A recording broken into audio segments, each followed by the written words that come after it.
This medicine cabinet is stocked with drugs.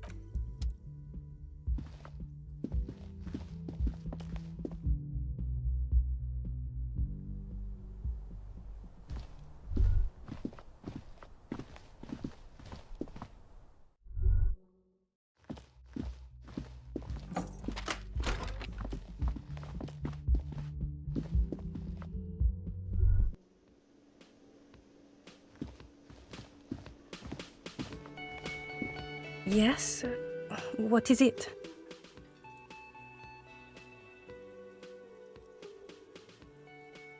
Of course I'm with him. Why do you ask? And you look like you don't bathe on principle. Please, let's not turn this into another exchange, okay? Oh, hello, dear.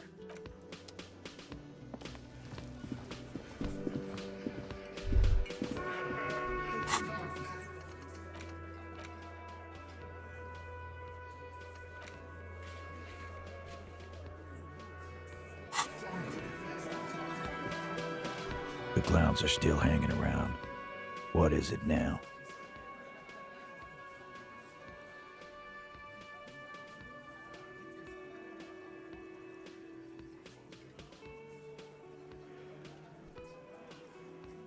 Again? Seriously, man. Fine. Fire away. Yeah, whatever. Fuck! I knew that fucking whore couldn't be trusted. For the record, Titus Hardy did not explicitly specify the victim as a whore, nor did he say anything about trusting her. Oh, shut up and stay out of this, Liz. He raped her. He was out of his fucking mind. You have no idea. She's just in denial, asshole. You don't understand the traumatic experience. She's shutting down, and she doesn't fucking trust you. Yeah, she's crazy, you know. A crazy bitch. You know the type. She's fucked up. This is a diversion. Stay on track.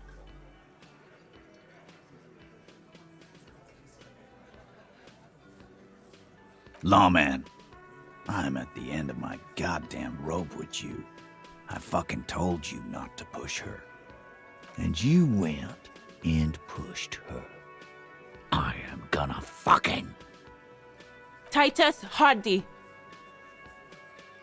Success. Titus backs off. Fists down, everybody. Everett personally sent me to take care of this. If this goes south, we'll all be in the shit. But you, Titus Hardy, are going to be buried. Am I understood? When she's angry, she emphasizes the S.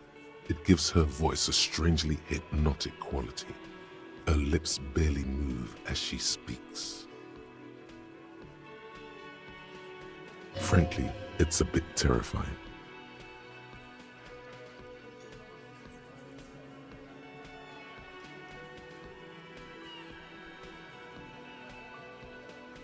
Someone has to rush in to break the tension. The second in command. Look, Copper.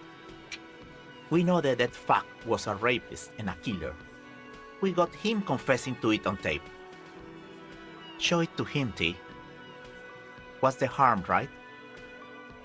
Here, jerkwad, listen to this shit. And then come back and tell me the soldier of the apocalypse was an innocent man. This is their last play, this tape. Their story is in tatters, a mess. It might be nice to listen to, but at this point, you don't need to.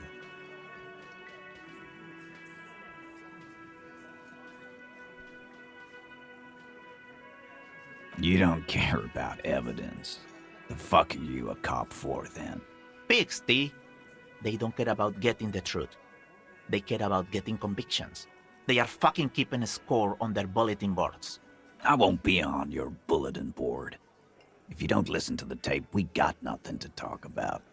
There's a lot of questions. If you ask them now, they'll just keep bringing up the tape. Listen to it, and they'll have nothing to hide behind. You think we go into this shit deaf and dumb? You RCM aren't the only ones who know how to bug people. There's no university degree for that. Actually, there are a few. Crypto analyst, radio officer.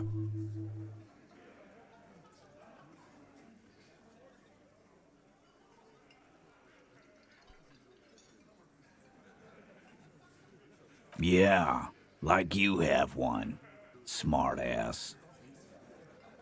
Bear.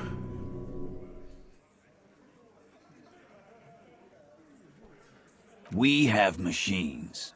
We're in logistics. How do you think a harbor works? It's advanced stuff. Understood. You've listened in on their communications. How long?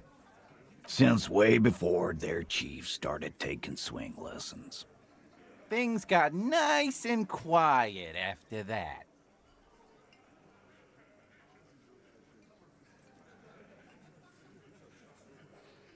It's not advanced. You just hold up in a coop all day, writing down what they say. It gets hot as hell in there. Don't put yourself down, Angus. It's important work. Yeah, man. You're like a radio genius or something. Those notes are some in-depth stuff. Indexes and shit. What's on it? We call it the door gun a mega mix. You'll know why. Won't you listen to it? Now that is intriguing. You had me at door gunner. I'm sure we can find a tape player. Where can I listen to this?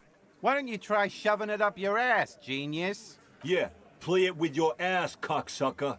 I'm sure we can find a tape player. It's not a problem. Don't forget your tape, lawman. Compliments of Titus Hardy. You do that. Oh, and keep it. Maybe you'll need a reminder of human ugliness someday.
The porter reel is just what you needed. The reels attach to the apparatus with a satisfying click. The tape is routed behind the magnetic reader. You push Command C, and the tape starts spinning.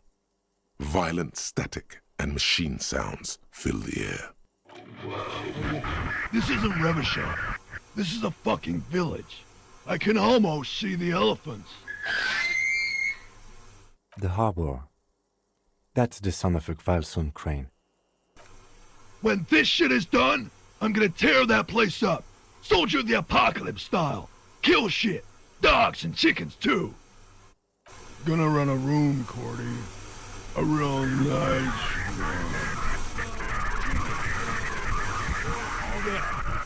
I don't give a shit. I'm fucking done. I'm done mentally. I'll fucking do them all in. Rape that disco cunt on the counter. You know, the dance a whore upstairs. Do it Kohoi style. Never did get that taste out of my mouth. The lieutenant presses the button marked Arrete on your portereel. The tape stops spinning.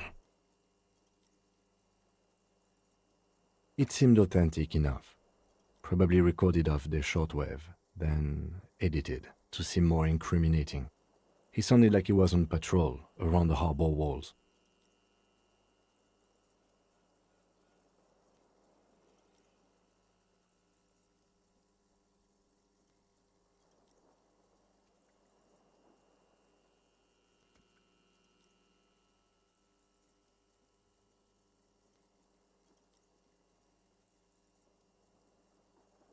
Still, there's more going on here than we know. End of recording. Corty could be short for Cortenard, one of the other mercenaries, the one he was talking to.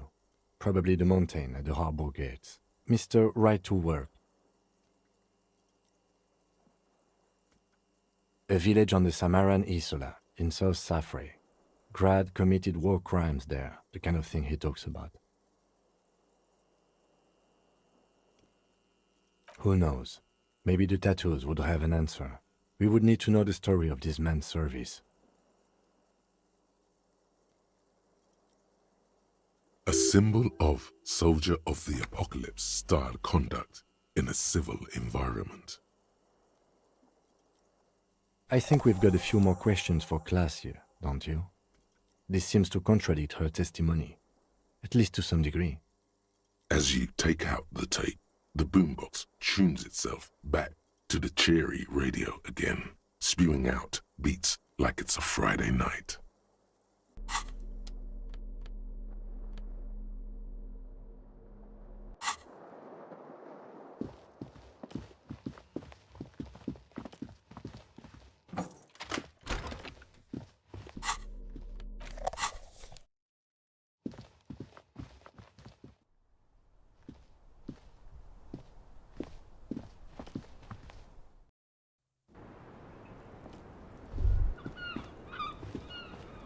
I was just thinking, what a nice day for questions pertaining to a murder investigation.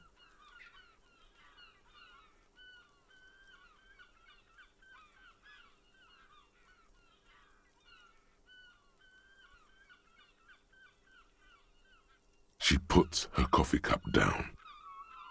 Did he? I never said he was a good man, or that he had good intentions. Only that he was never bad to me. She doesn't care. If anything, she sounds amused. Where did they get this recording exactly? It's intercepted radio chatter of the deceased, recorded via a de-encryption station. It's authentic enough. Does he say he's gonna do it Soldier of the Apocalypse style?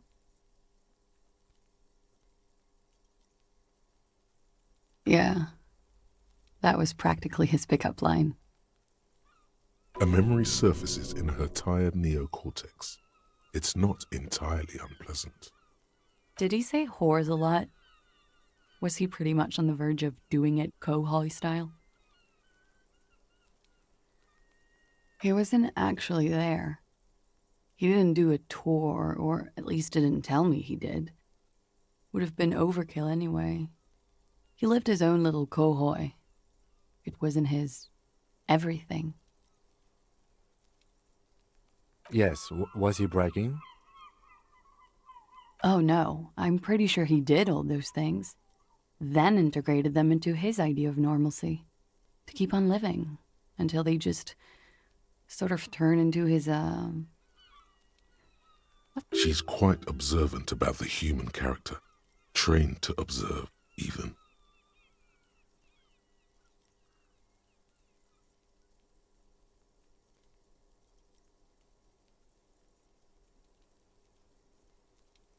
People who go to university know how to use words like internalize and integrate, officer. Now, what was that expression? There's more to this. She has an index in her head of pathologies and how to exploit them. I can almost see her turn the pages. Running joke. I was gonna say running joke. And it sounds like you didn't even get the good bits. Lely's punchlines got way, way funkier than that. He was like the Seminese conflict, the Kohoi massacre, and the 36 famine in Yezud all rolled into one person, then cast in Orani ceramic armor, which he wore in bed and in the shower.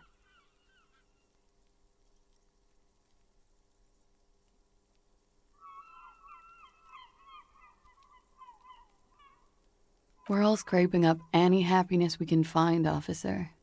Going around with our little scouring sticks.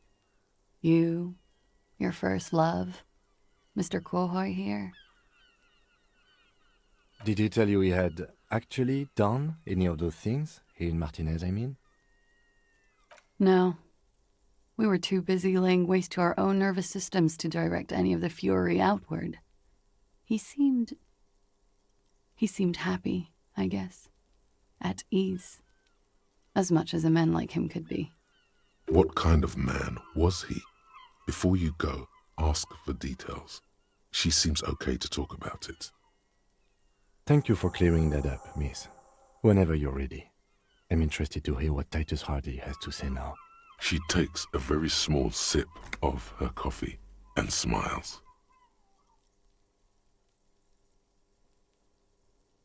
Like, for example, his name?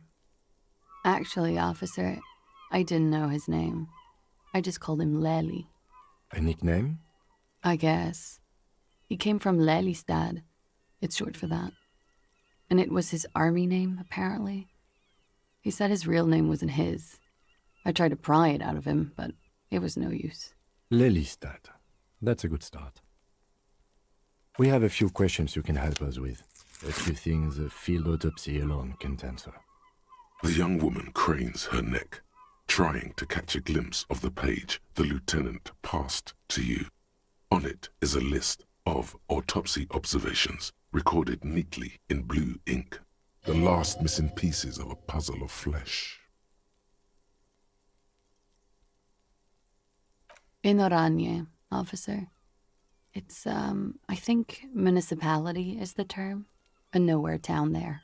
The Lelystad municipality has few boroughs and even fewer cities. It's made of agricultural plots near the border of Gottwald. Executive summary: cows, silos, and wheat. You were almost right, officer. That means his race was occidental, not mondial. I'll update the form.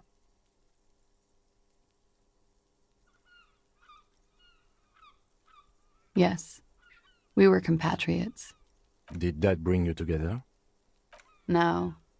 He was too old for that. And from another part of Oranjenrek. I didn't even understand his accent. What brought us together wasn't Oranje. It was bad habits. Sex. Alcohol. He was 42. 42? Are you sure? I would have had him above 50. He had many scars that made him appear older. But no. We even celebrated his birthday, like, some weeks ago. It was a funny 2 days. He had little reason to lie to me. Looks like you were right, officer. Points are good. Have one, you old dog, before we all die.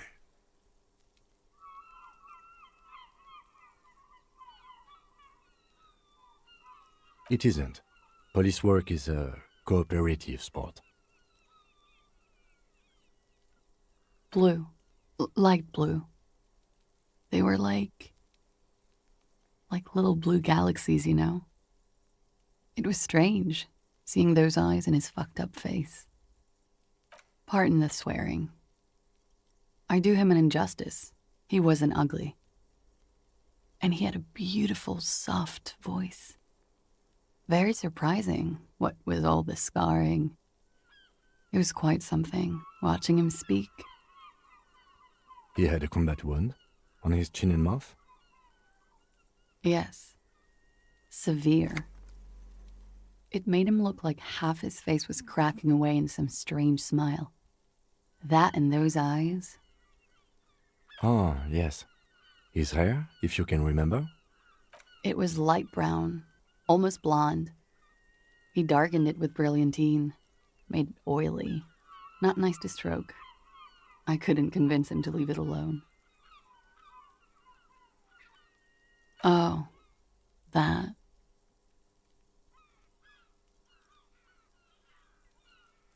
Sure, waterways. It was mostly for showing off to chicks, though. How? Imagine him lying in bed. Freakish musculature laid out on the sheets. Scarred, of course. Tattooed. The sheets are dirty for some reason. Is this Orani's lit? He's smoking and drinking, of course. And his chest and shoulders and arms are studded with stars. Tens, hundreds of them. Maybe even thousands. And the woman goes like, "What was this, baby?" And he says, "That was too hardcore. Don't ask me about that." So she goes, "Okay, but what's this, baby?"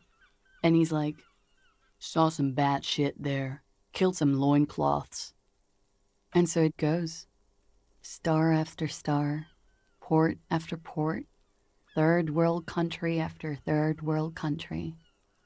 And he's done horrible things in every single one of them. Oh, yeah. No, thank you. I've seen enough of him dead. I can tell you what they meant without looking at them. Go on. He was a blue-eyed boy with thick arms, from a small town. He was also poor, and the government of Orania needed some people killed, so they turned him into a grotesque killer. For money. He went to Killer Academy in Vredefort. Then he killed some people in the Seminine Islands. And on other islands, too. All of the islands. After this, he came to Revachol and got killed himself.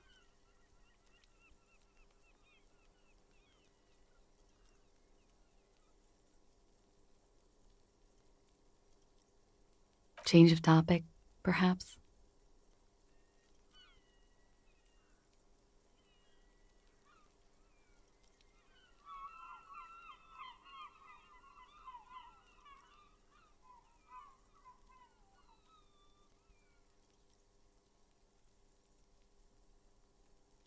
The lieutenant blinks. His expression does not change. All right, let's see where this is going.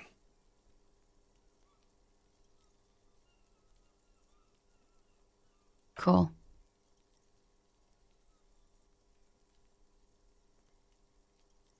It very well could be, yes. What do I mean? I have no idea. I don't even know what you mean. Love did him in? What does that mean? That's not funny, officer. A moment ago it was love. And no, I don't think the Union is communist. They're a couple of shades pinker than that. They're not hardcore in that way, is what I'm trying to say. What are we talking about anyway? This politics shit is a lot in the morning. Is it even morning? I think she's just tired. She doesn't know what you meant by that. And can you blame her? All right. Coolly, gracefully, she pours herself more coffee.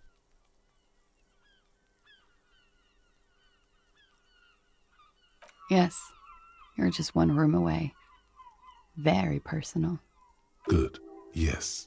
This means she could have heard something, like what you were doing before you blacked out. You do not need to know that. What you need is to ask normal police questions, like... Get a grip, he thinks. At least do your personal stuff when I'm not here. Why not?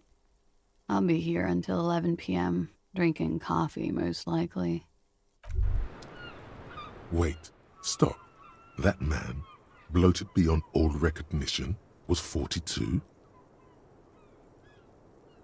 Below the damage, the weeks of decomposition, all the swollen indignity of mortality. He was 42 years old? How old are you? That's where this is going. 45,000 liters of raw alcohol has left its disfigurements. What lies beneath, you wonder?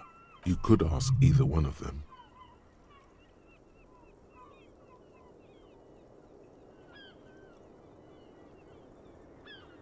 Huh. How old do I think you are? She's buying time to formulate the best answer. I don't know. 1 million years old? 21? 17? How old are superstar police officers usually? You're not. Sure he is. You know, age is just a number. Yes, but for him that number is higher than 45. Wait. This requires scientific measurements. To the laboratorium.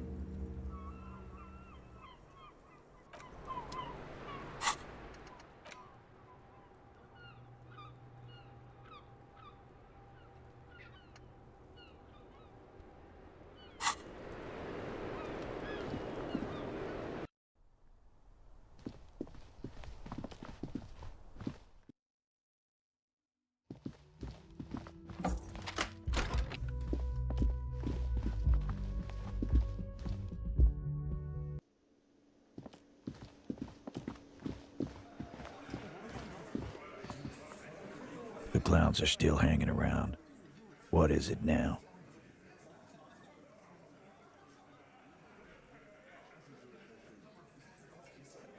And that fucking fucker. You're the worst cops in Revachol. I gave you gold on that tape. That fucker wasn't aimed at you. It was at her.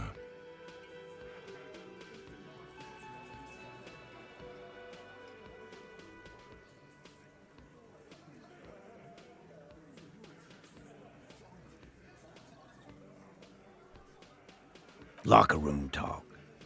What are you, fucking brain dead? I've been to plenty of locker rooms. They don't plan rapes there. What did she have to say then? Fine by her? This is what people are supposed to be like? Fucking whoop-de-doo.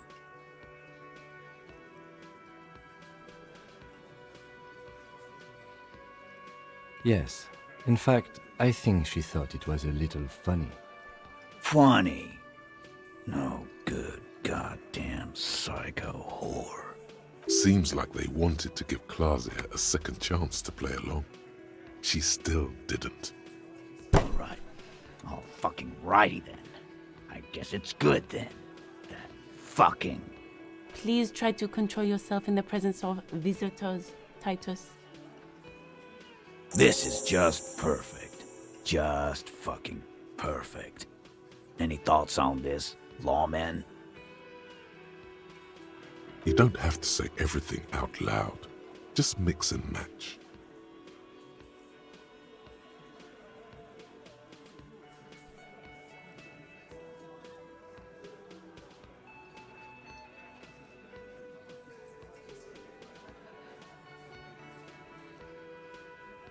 I asked for your opinion, not a bedtime story. Tell it to your grandma. Yeah, why don't you? I already told you. We fucking hanged him.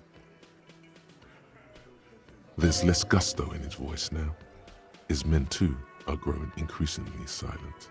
They're confused. This is growing over their heads. Come on, Titus. The stakes are too high here. There will be blood on the streets. The tribunal, remember. I know you're tired. Why don't you just... You know what?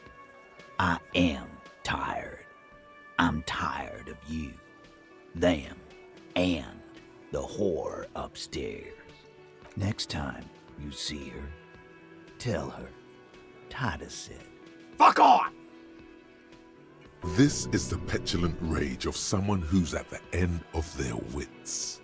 That lying, scamming. We're done. This is over. You understand? Your little investigation is over. Yeah. What is this quiet funeral shit? All we need is some beers in us. Bartender, 20 beers for the Dock Workers Union. Why do we make it 40, huh? Why do we make it 100 beers? You're not loud enough. 100 beers? Now we're talking. Hoppity hop over here, cafeteria manager. The window might be closing. The more beers they get in them, the less cooperative they will be.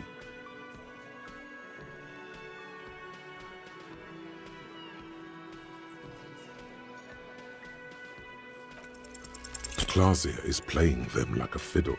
Tell them how bad they got played, and they'll tell you the truth. There are many ways to go about it. All of them really good.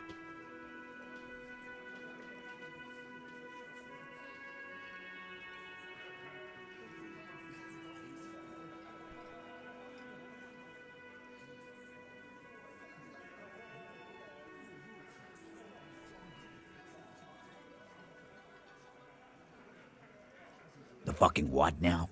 You mean the barman?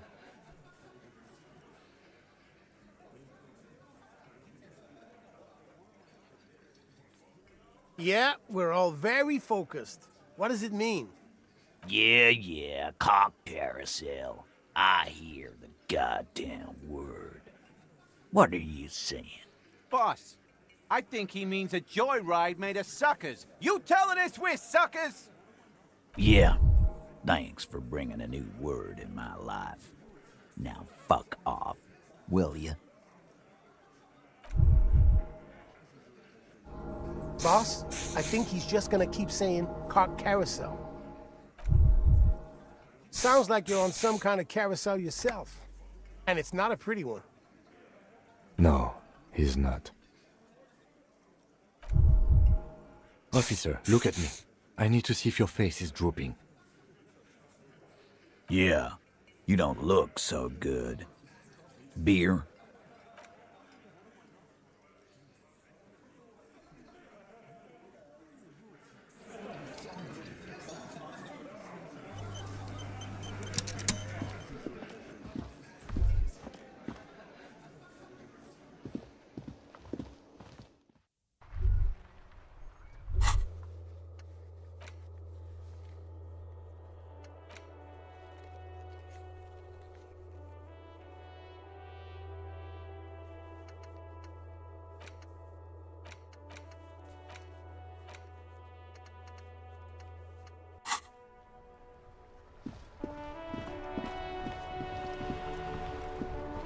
Inside, you see a set of steering levers, a radio microphone, a pull-out toolbox, and... This is Precinct 57. How may I assist you?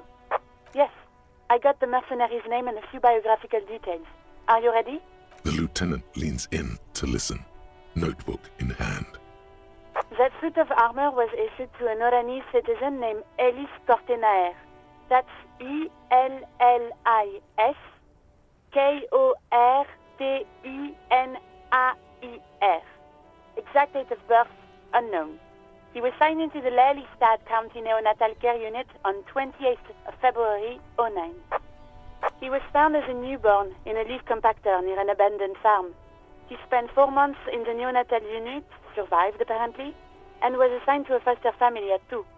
According to Clausia, Lele said his real name wasn't really his. Perhaps that's because he was fostered. This is what the ICP knows about him. He was raised by foster parents, entered the East Brand Military Academy in Vredefort at 17, Then served in the Oranese forces till he was honorably discharged in 41, just a year before the Seminese conflict. Then the armor followed him to Seminine, or at least I assume it did. And that's it. There are no records of his employment in Crenel, or any of its other incarnations, or him even entering Revachol.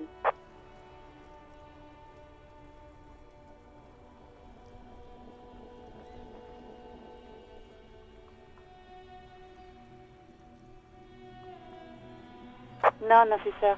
Sorry. Even that is a small miracle. These organizations usually double-check their inventory. Thank you, Alice. Great work. No problem, Lieutenant. A compliment from Lieutenant Kitsuragi. Not bad. A name. This is very good. Elise Cortenard. Sometimes police work is about human dignity, about giving back names to anonymous victims. I'm glad the inquiry was helpful to your investigation, officer. Did you have any other questions? 57th, over and out. In the cabin, you see a set of steering levers, a radio.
This medicine cabinet is stocked with drugs, plus an old toothbrush, and a bright orange bottle with Preptide stamped on it, in sunny, happy letters.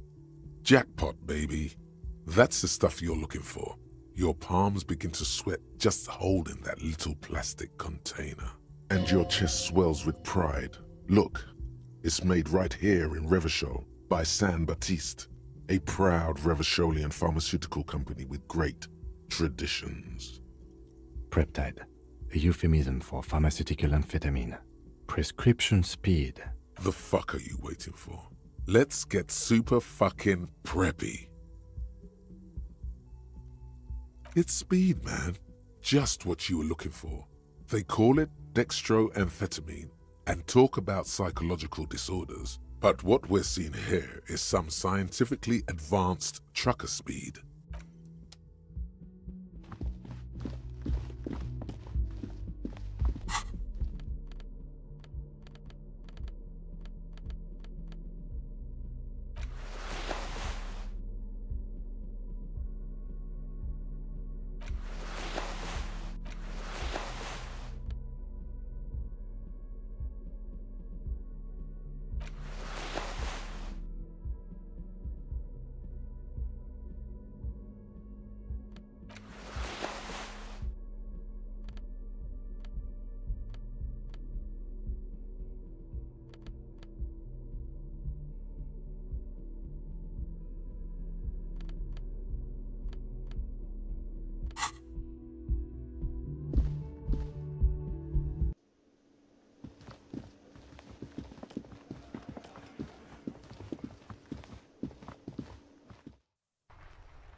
This orange machine is dead still.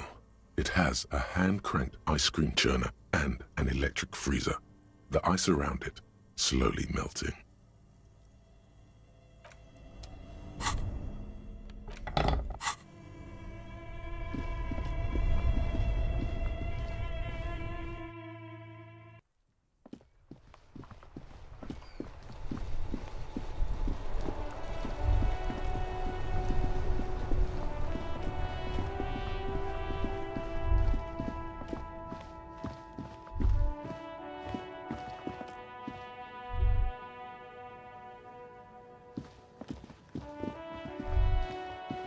A rusting control panel with loose wires.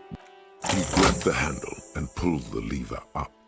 As soon as the metal connects against the contact pins, you hear a loud clunk. Then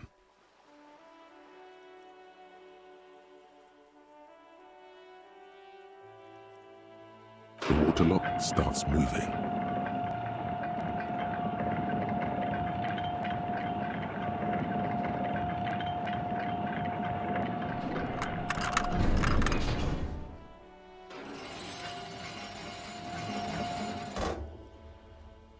Okay, if we ever need to get to the coast, then this is the way.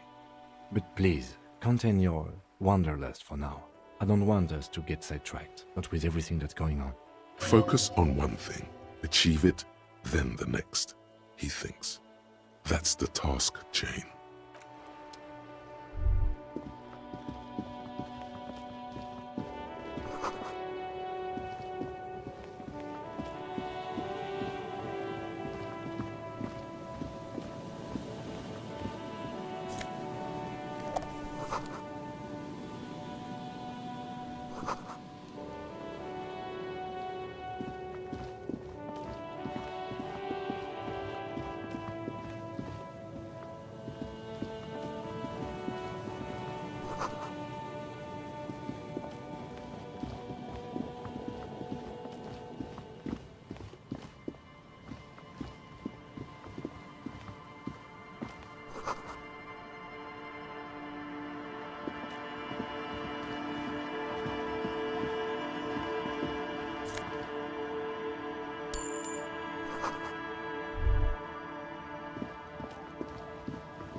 A banged-up motor carriage lies half-submerged in the icy water, slowly sinking into the Insulindian Ocean. Only that it must be cold and lonely down there in the icy water. That rebel who jumped the canal and broke the water lock, this is their doing. No, not so daring at all. I agree. We should definitely investigate. You get a sudden, sinking feeling. Stomach acid comes up as you look at the motor carriage in the deep, dark, cold water. The logo is too deep in the murky water. You can't make it out, but you do see a monkfish float by. The motor carriage is properly stuck in the ice. Getting it out would require a team of specialists. The ice hasn't closed around the vehicle yet. My guess is it's been here since last Saturday or Sunday. The estimate is correct. The incident probably occurred on Sunday evening. Let's wait for the low tide and see what's inside. Great idea. Then we can get the things inside. The joyrider must have left something good inside. Guns, papers, maybe a cool jacket. A joyrider jacket. A joyrider jacket. You feel a strange connection to this joyrider. Maybe he's from some kind of joyriders district and likes blue and white racing livery, like a cop would. I don't know. An hour or two, tops?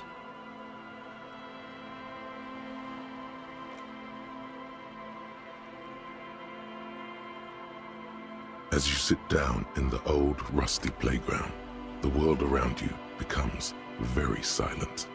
Nothing but the sound of seagulls high above in the sky, echoing like distant laughter. Ice cracks around the blue motor carriage in the sea.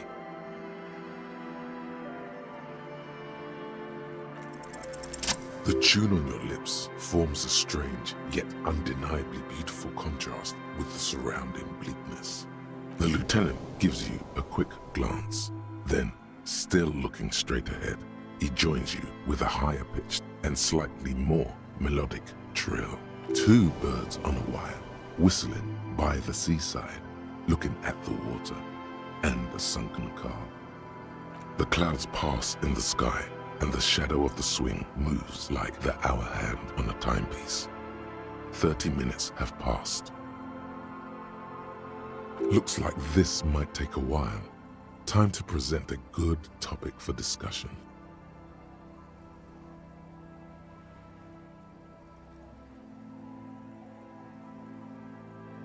I'm pretty sure I told you already, didn't I?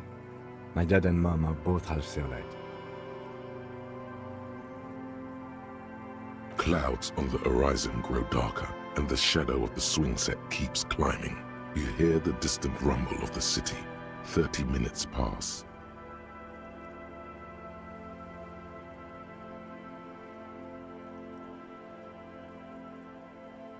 Luckily, I am already a member of an independent organization, and therefore do not have to choose between a rock and a hard place.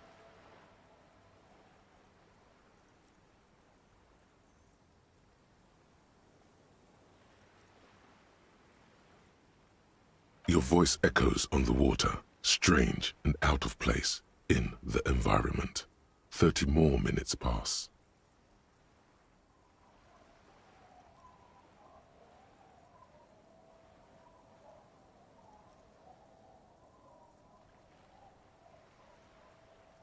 Yes, 41. What do you think it stands for? It's as if he knows what it stands for, but wants you to say it. It's pedagogical. Does he know something about that speed racer?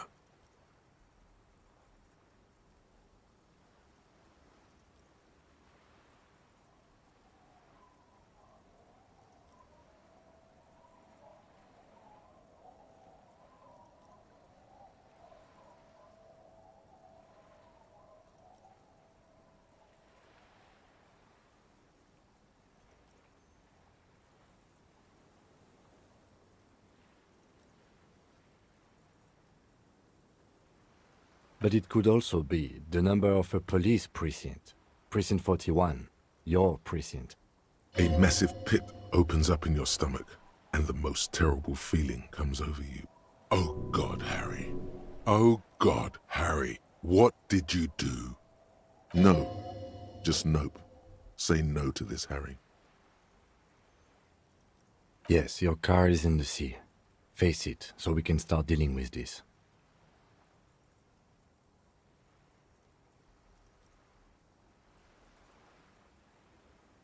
I'm afraid so, yes. It looks like you drove your police motor carriage into the sea after you jumped across the canal.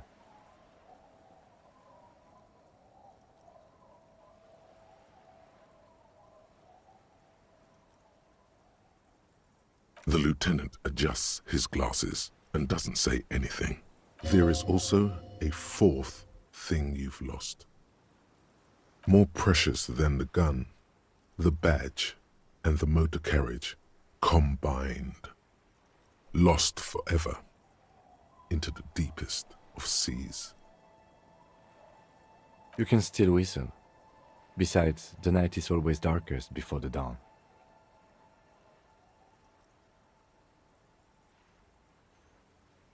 People are more valuable than machines. Training a police officer is even more costly. People, yes, but not you. That is very unlikely. All the electrics are toast. That goes for the electromagnetic steering and brake systems as well. You'd be lucky to find one undamaged component in there. In a few months, there will be nothing but rust left of this vehicle. It'll be cheaper to buy a new one. Well, not cheaper. This motor carriage costs 40,000 real. But in the long run, it still makes more sense to buy a new machine than try to refurbish this.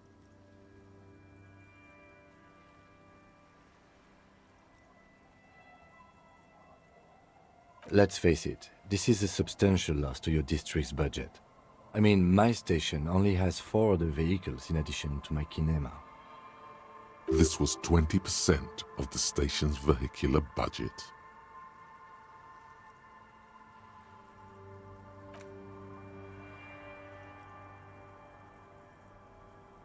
Yes, let's go take a look.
A police badge on which you see the photo of a man, you.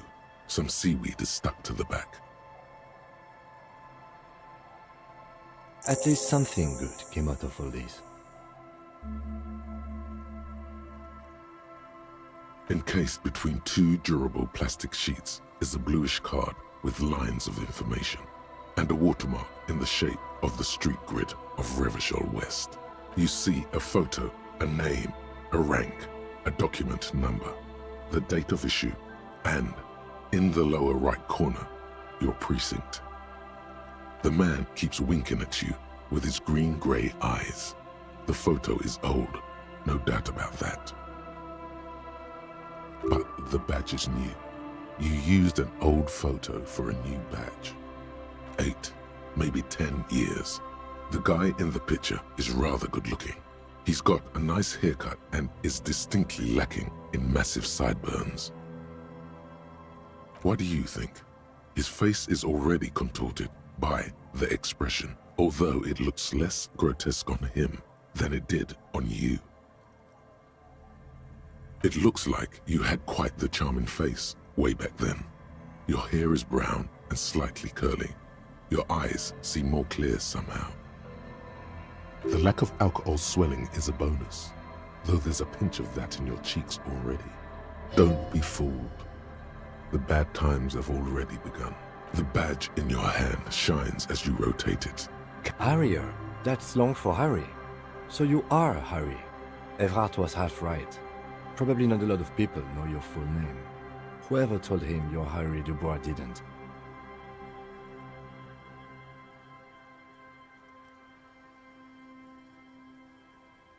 Pleased to make your acquaintance, Harrier Dubois. He's not going to call you Harrier.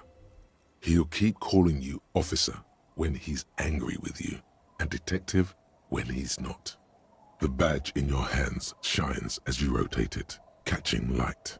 You see lines. Lieutenant W. Freighter. The lieutenant is a rank above sergeant and below captain. It's the highest rank in the RCM that still does field work. I am a lieutenant. The title of Freighter is added to your rank when you decline a promotion to a higher rank. In your case, captain. You have declined twice, thus you're double Freighter. There are many reasons one would do this. The rank above you in your precinct's décomptage might be taken, or sometimes promoted officers do not want to replace their superiors, out of respect. And sometimes they just prefer the type of police work available to their current rank, in your case, lieutenant. Heavy-duty case-solving machine. Décomptage is the hierarchical system employed by the Revachol citizens' militia. It means counting down to twos. The countdown is modeled after the dual leadership system employed by the left during the revolution, which in turn was developed by last century experimental psychologists in the University of Königstein. The lowest rank is junior officer, usually teenagers. Then there are the patrol officers, then sergeants, lieutenants, and then a captain. That's basically it, except for a few kings. Kings like satellite officers and the additionally a freighter rank I already explained. The long and short of it is, you're his superior.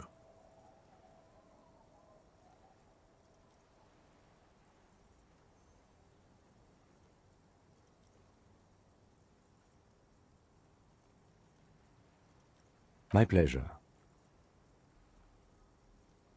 Such a small yet precious thing, expensive paper caught between thick plastic, like a fly in amber. That's just the serial number. Revachol, Jamrock, Precinct 41, with some numbers thrown in there for good measure. The numbers are not there for good measure. They have an administrative purpose, one that's unfortunately been erased from your memory. 4 months ago. I'm guessing that's when you were promoted to the rank of Lieutenant W. Freighter. A new badge usually comes with a new rank. You seem to have been doing well then. The case created a lot of edge you have to take off. The death march really gets us going. You're pretty sure you weren't doing well, but better? Probably yes. A lot can happen in 4 months, especially in winter.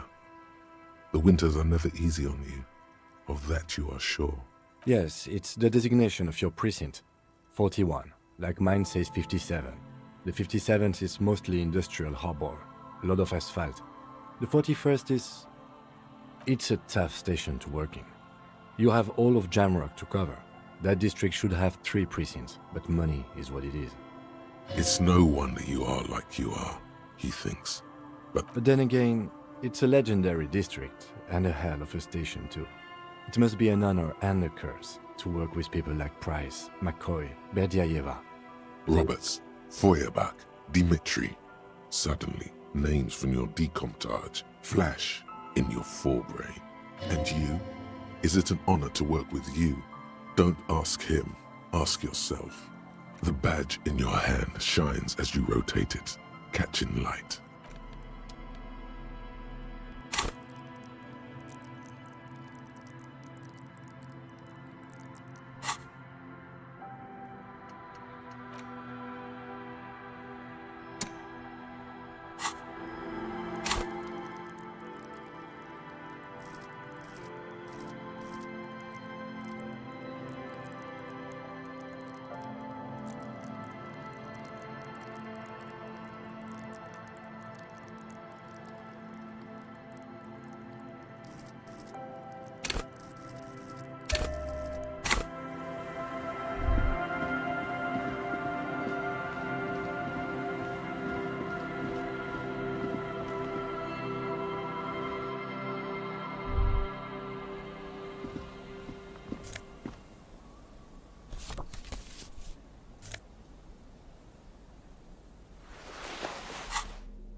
Great news. The boat is big enough for a grown man like you to fit underneath it in a supine position.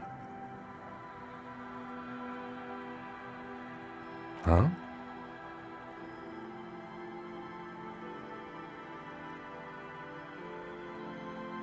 Sarcastic self-pity is not what we need at this moment, officer. I understand the situation looks grim, but we must continue with our investigation. You have a home somewhere. All cops do. When this is done, you can return.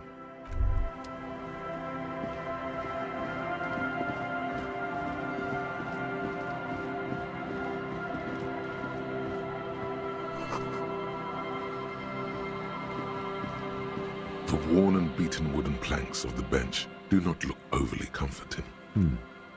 We can sit on benches after we've solved the murder. You can revisit the bench if you ever need to pass the time when Lieutenant Kitsuragi is gone.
The porter reel is just what you needed. You press the large button marked Commencer, and the tape starts spinning. There's a small delay before the song starts playing. Then the organ starts playing a simple, melancholic tune echoing in the hallway. A lone singing voice joins in, telling you about the tiniest church in Cessons, surrounded by even tinier yard. You almost feel the seaside mist on your skin. It's mega sad. Within seconds you know, this is the one. The real shit you've been looking for. The one you trust your room to. This one tells it like it is. This is your tune. A click, then silence for a bit. Then the tape stops spinning. Of course you could sing this. You could take sad to a whole new level with this. And you already know the lyrics since you've listened to it like 1,000,000 times. Yup, they're all here. All 3 verses. And the B-side of the tape contains the instrumental version. It's like the world itself is telling you to do it. Only one obstacle stands on your way. Gart. You have to convince Gart to let you sing karaoke in the whirling. After you've won him over, you can express yourself. Let the pain out. Make everyone understand. The lieutenant looks at you as you remove the tape from the boombox. He doesn't say anything.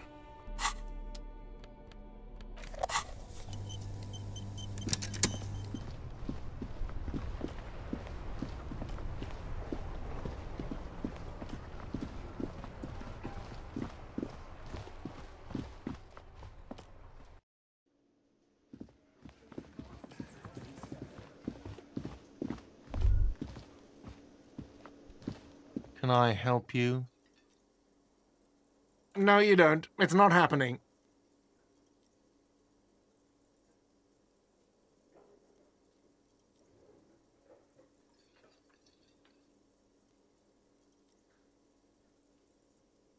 By causing more trouble? I think we're good. The Whirling's not a charity or a musical therapy clinic. It's a commercial establishment. You're going to scare away the customers. The Whirling doesn't need more sad style. That's one of the styles it can do without right now. It's for no one. It's a prop. I'm not letting anyone use it after the great karaoke catastrophe of 44. It's not for bands, it's for clients. Some clients, okay? Not you. Ha! Well, we don't have any tapes. They all got stolen. He's lying, but whatever. Hard. This is the look of a man who's defeated. He knows he's out of excuses. Fine, fine. Climb on that stage and do your thing. Just get out of my hair. I'll plug it in for you. Damn this karaoke machine. Oh yeah, time to do the damage.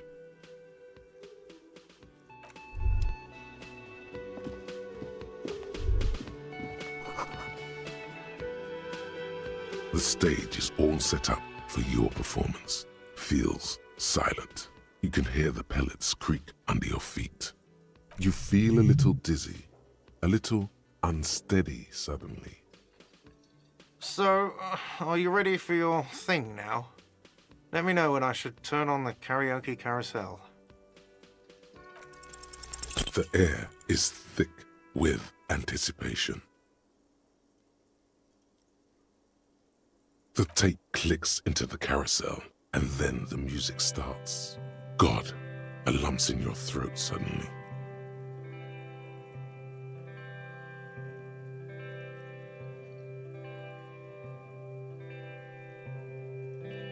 I would often go there to the tiny church there, the smallest church in Sanson. Though it once was larger, how the real may rest there, down through the mist there, towards the Seven Sisters,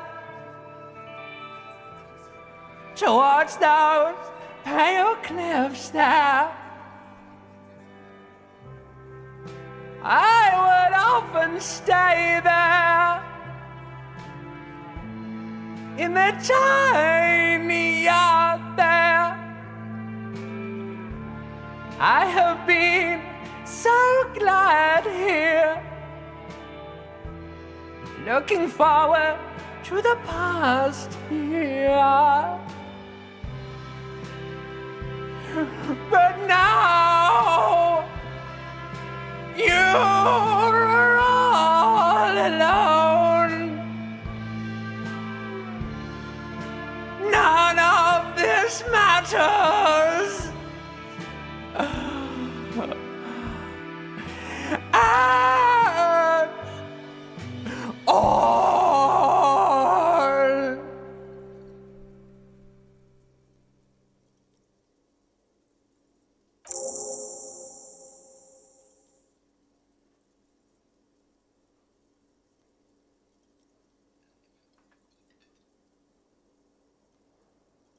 Did you hear that? The most pathetic applause in the world, made of pity, no matter the time of day or how small the audience.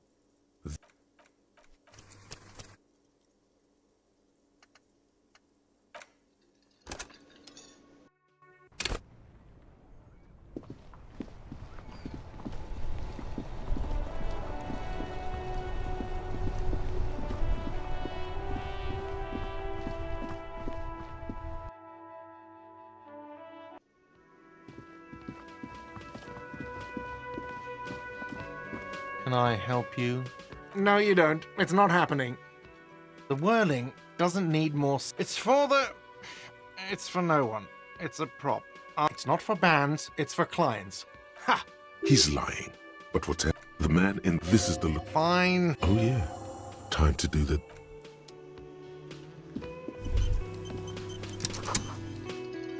The stage is all set up for your performance. Feels silent. You can hear the pellets creak under your feet.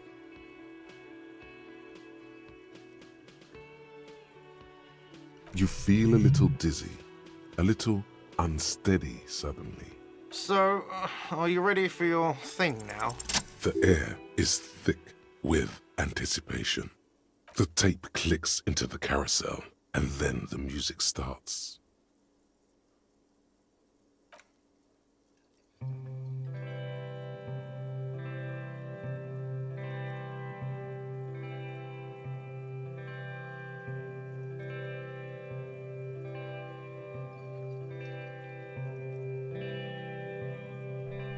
I would often go there, to the tiny church there, the smallest church in Saint-Saëns, though it once was larger. How the realm may rest there, down through the mist there, toward the Seven Sisters, toward those pale cliffs there. I would often stay there, in that tiny yard there. I have been so glad here, looking forward to the past here. But now, you are all alone. None of this matters. No, none of this matters at all.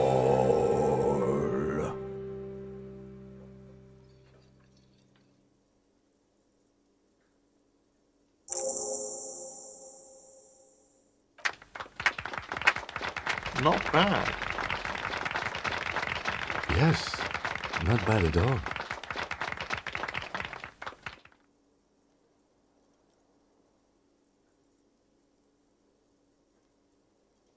Okay, yes. I'm going to unplug the microphone, so you can get off the stage now.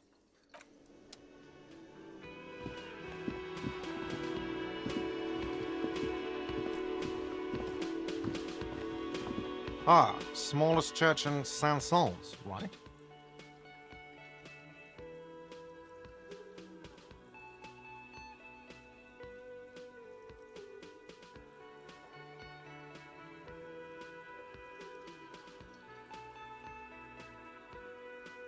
Cool.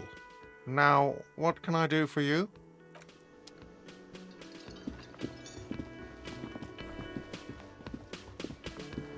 I've got nothing to say to you. Why are you wasting your time?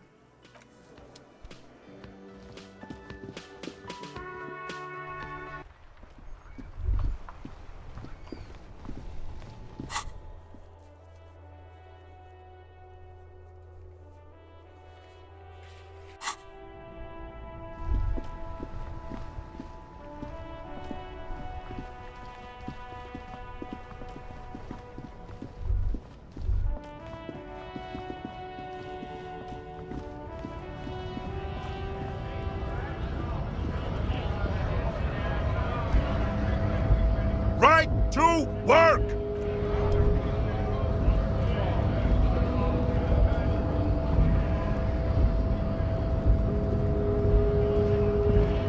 Hola, Wandering Man. How can I help you?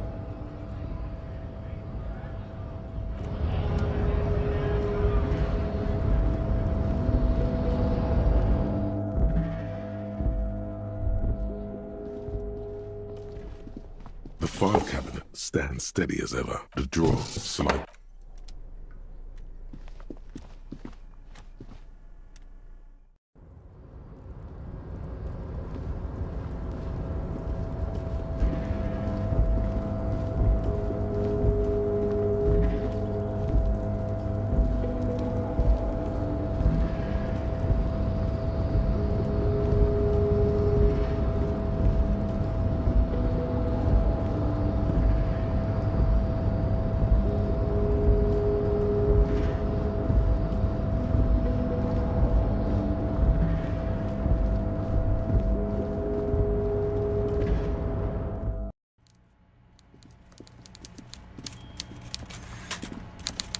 Mr. Dubois, a pleasure as always.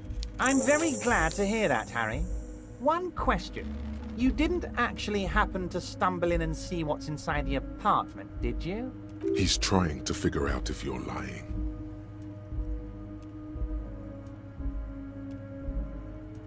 You're right, Harry. You only had to unlock the door, which you did. So we're all good here. He was testing you, and you succeeded. Now let's get down to brass tacks. It's time for men like me and you to figure out who's killed who and why. Real police work is gonna start happening now.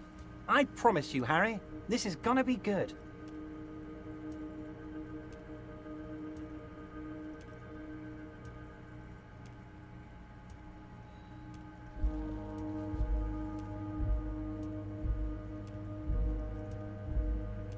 By now, I'm sure you've figured out who the dead man was working for. The bad guys. Wild Pines. Sent to scare us. Another violent measure of the top hats against us flatcaps. Harry, this strike is the culmination of many, many mistakes made by the Wild Pines group.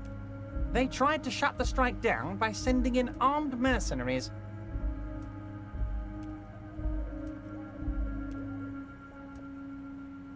You mean our victim? A security contractor? Can you imagine that? Workers standing in peaceful protest, united in the spirit of fellowship, and they send hired killers to mow us down with machine gun fire?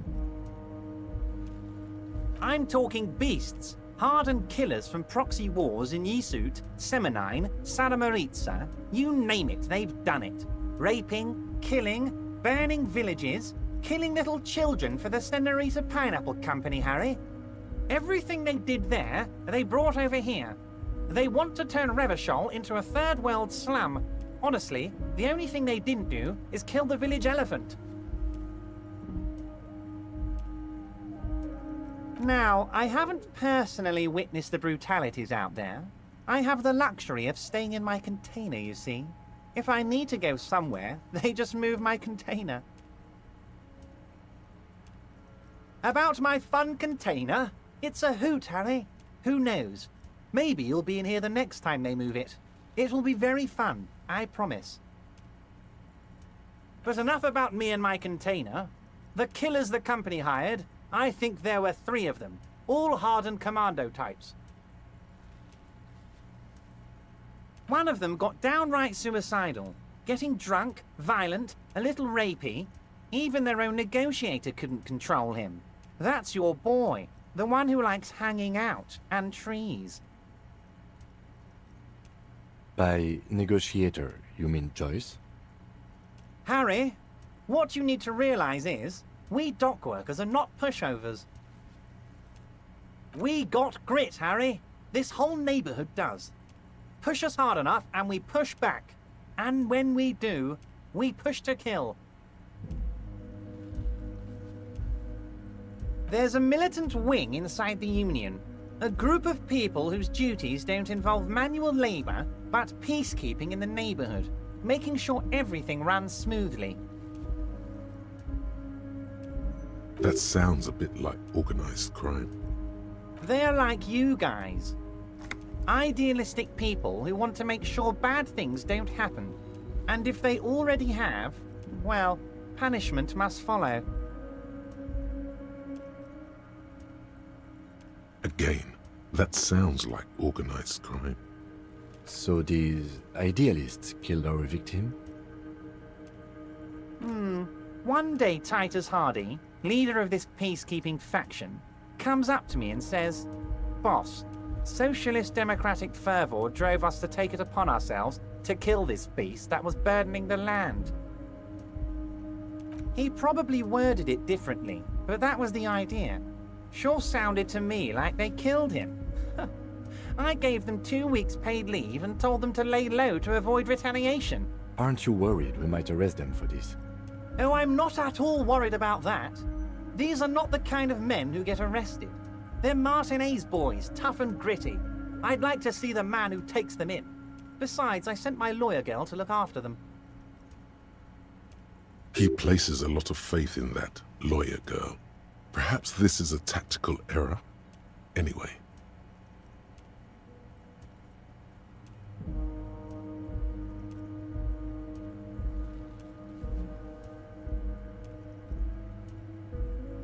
How do I know? Let me tell you about these people. That's their MO. It's what they do. Last winter, some poor workers in Terminal E went on a little strike. The company sent in Sediment, a security contractor. The strike was over the workers' right to wear protective footwear, Harry. These guys turn up and start beating people. Tell you what, Harry, I wouldn't be surprised if we got the same mercenary company after a little rebranding. And I'm sure as hell not surprised to see an army of scabs under my gates. So you believe the scabs were organized by the security contractor? You said it. Hell, one of those guys looks big enough to take down that proverbial elephant. Boys like that don't just happen to show up during strikes.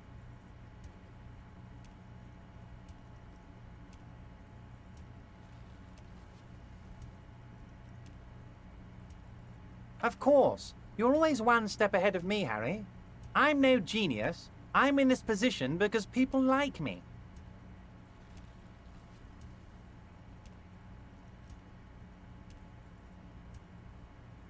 Tribunal?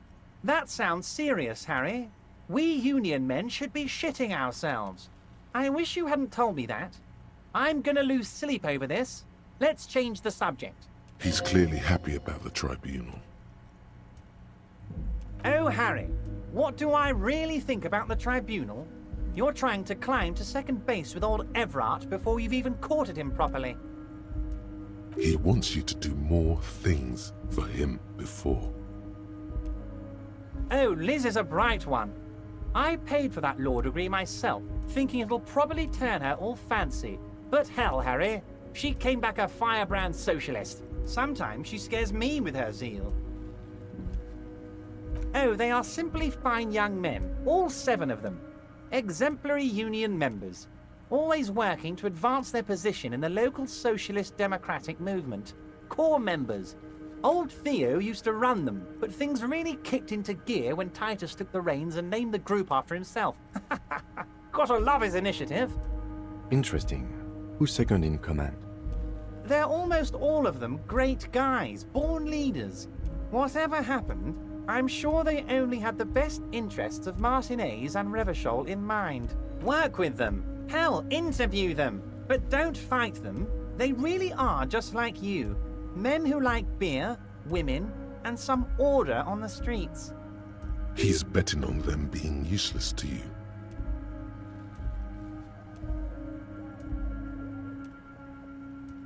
But of course, it's the least I can do for my good friend Harry. I'll do it right after we've concluded this talk. You can now go and tell Titus about this. See what he has to say. Also, Harry, here's 5 real.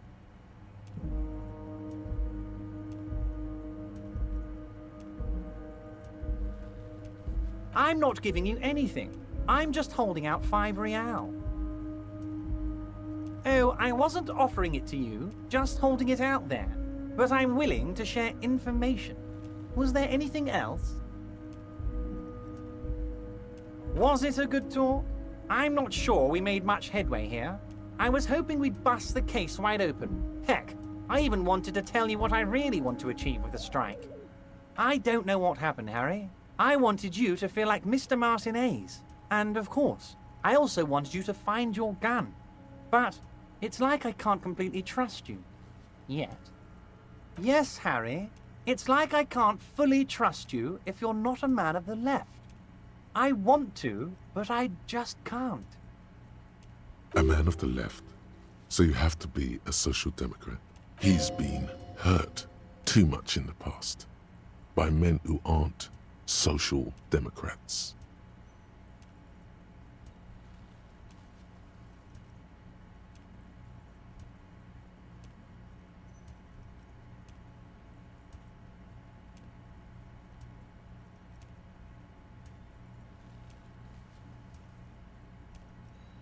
Perfect, Harry. That's perfect.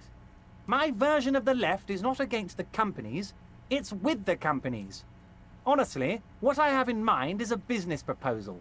A left-wing business proposal, but still... And what would this entail? Once again, I require nothing unethical or illegal of you. You just need to get 2 little signatures on this piece of paper, and then mail it to my accountant in La Delta.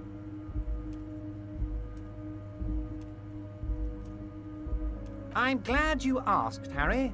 The Union is going to build a modern youth centre in Martinez. It will be righteous. We're gonna get those teenagers off drugs and on roller skates.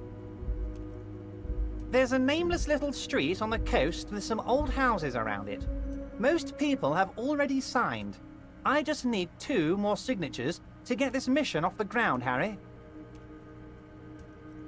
Yes, the little cul-de-sac on the coast, where all the men have drowned, in either the sea or the bottle. A gloomy place, doesn't have that Union attitude. They are just gonna have to deal with the construction noise for 6 months, and then they'll be living like kings. Right next to a fancy new youth centre, designed by the best architects from Stella Marie. Is he absolutely sure the tenants won't be thrown out in the street? Am I? Harry, these people, Martinez is the most important thing in my life. I would never let anything bad happen to them. We're gonna build a youth centre there. The value of their properties goes up and kids have a place to play in. I'm looking out for these people, not pulling the rug from under them, Harry. It depends. I don't think what we just got from Mr. Clare was very useful. But, he thinks, it's your call. As I said, it weighs on me heavily. But once we get really talking, well, I'm gonna hand you the keys to Martinez, and maybe even help you figure out who's behind this killing. He's saying as little as possible, as vaguely as he can, deliberately omitting things. Perfectly acceptable. No one's gonna force you into anything, but I don't know about that gun of yours. You see, I'm a vengeful man, Harry. Part of how I got where I am is that, well, I can be quite nasty sometimes. But the good news is, the moment you change your mind and want to look into this matter, just tell me, and we'll be buddies again. The lieutenant's eyes meet yours, and he shrugs. Okay, fine. Most certainly, Harry. By all means, Harry. What's on your mind?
Hola, Wandering Man.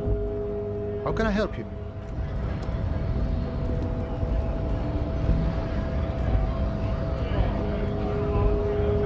Right, 2, 1.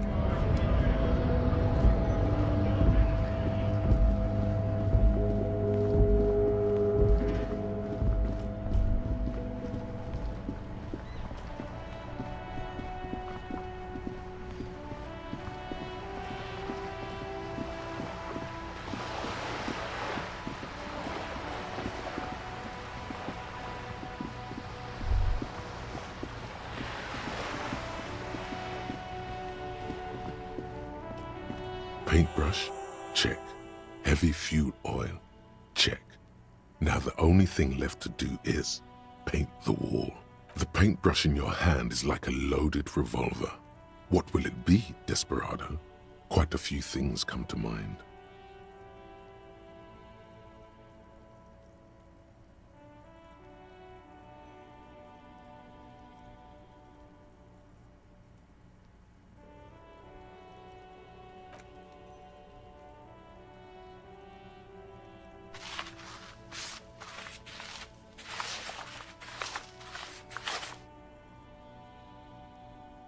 You've spoken. The wall will now silently repeat the message for a decade or so, until the sea air degrades the paint, adding another layer of detritus to the city. Very poetic. Real poetry. Should we return to our murder investigation? I hear there's a really bad one we are supposed to solve.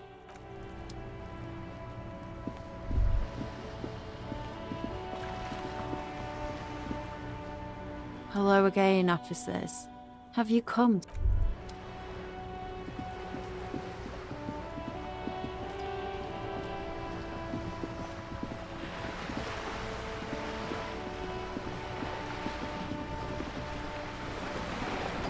You're back. Good. What can I help you with? By love, you did. She is memorizing your badge number. Pleased to meet you, Lieutenant W. Freighter Dubois. I am glad to see a man of high qualification. The situation is precarious. What can I help you with, Lieutenant Freighter?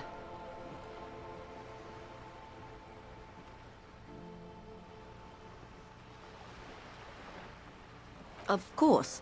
Anything to help. I am sorry to...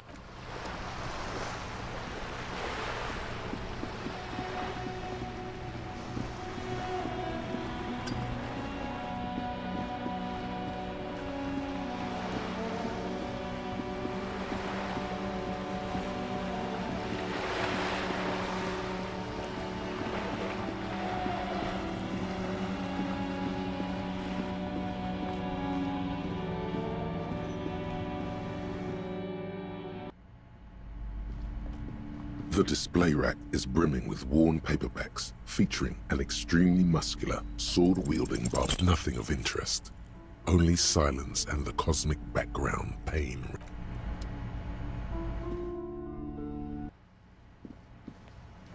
Hello again, sir.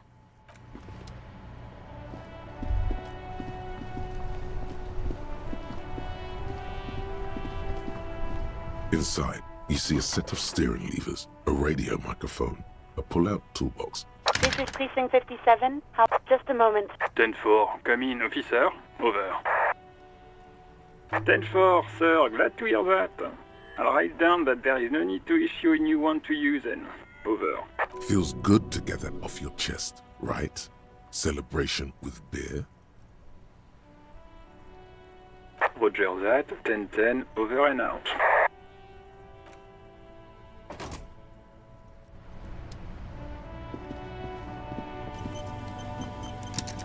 Yes?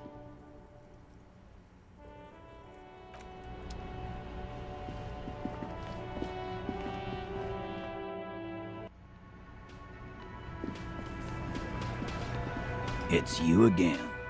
What is it?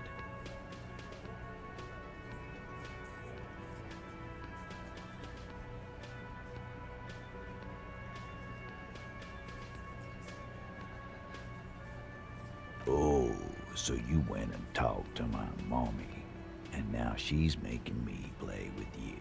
Is that it, lawman? And what's gonna happen if we don't? You're gonna go and tell on us?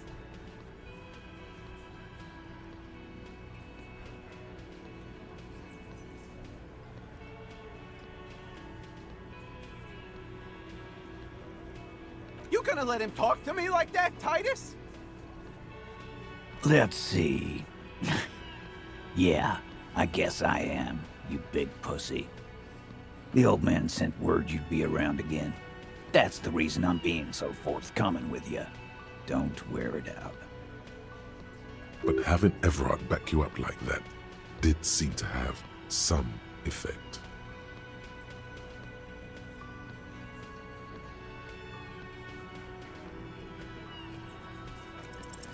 I don't know what went wrong the last time. You have so many good ideas here. Make them all see they're puppets on a string.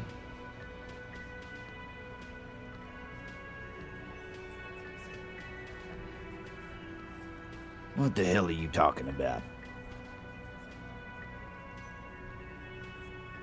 Oh, that shadow. A man your age. The hangover must be lethal. That is a lie. You should cut forward on the drink. That's enough for the shadow now, officer. These working class oafs don't know how to talk about feelings. You shouldn't have opened up to them, or anyone.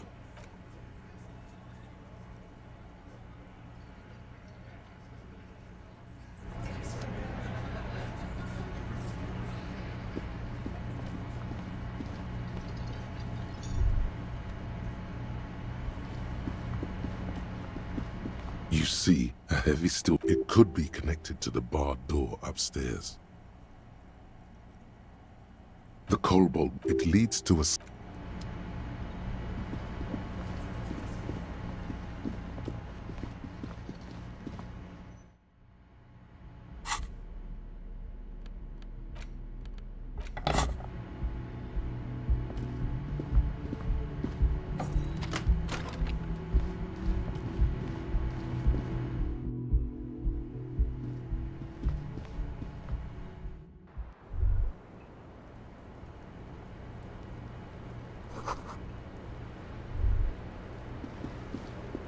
The same small, heavy door.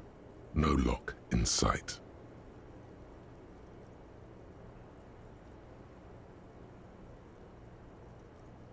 It's barred from the inside. You hear the bar rattle in the brackets.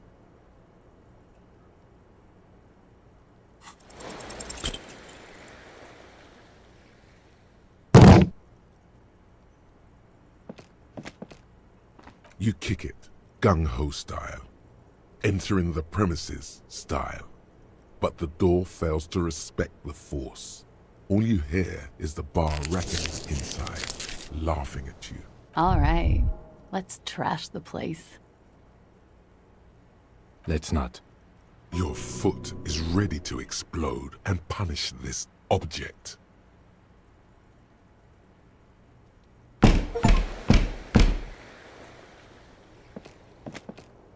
The door receives a thorough disciplining. Its pain and groveling is much to your liking. Suck on that, door.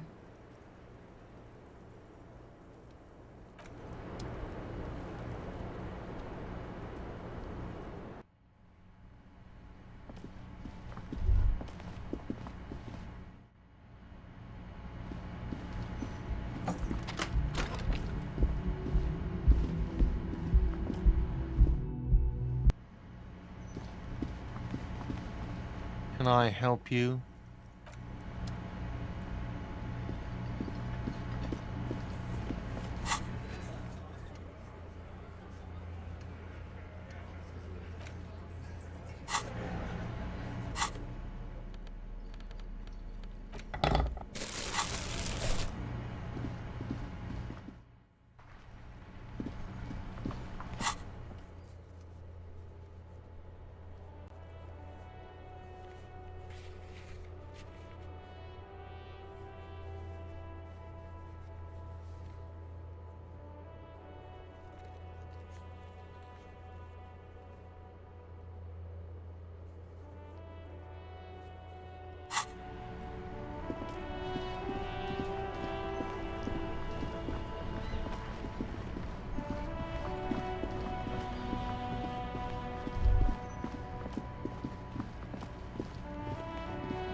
These are some wonderfully regular pants.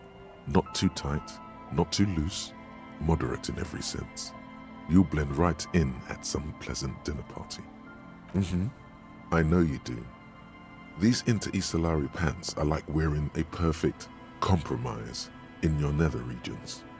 No one will call the moral intern on you like this, that's for sure. You're a little more moralist now, buddy. A little more normal, even if you didn't want to be.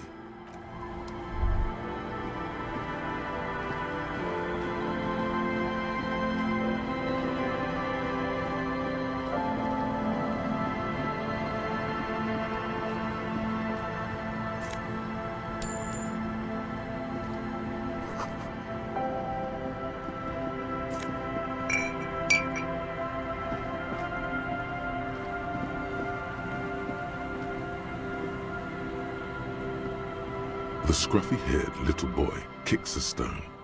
He can't be more than 5 years old. The other one looks indistinguishable from him.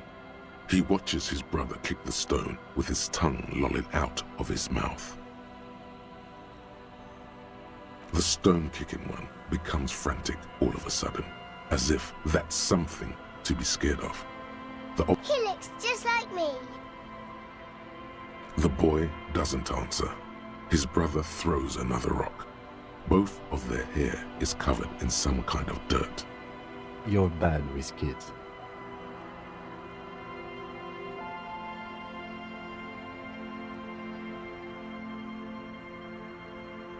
Don't worry, everyone is. How about we do some police work now? We're not getting anything here. The kids don't reply. Absorb.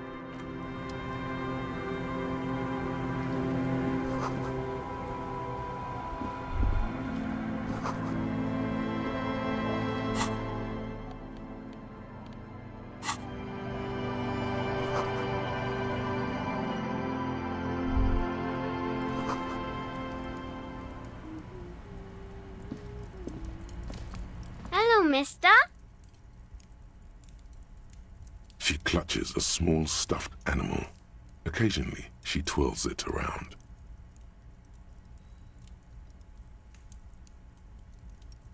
Yes. They don't want to play with me. They're older and play outside. They look the same. Sometimes I can't tell them apart. They look identical. My mom's outside, and I don't really know about my dad.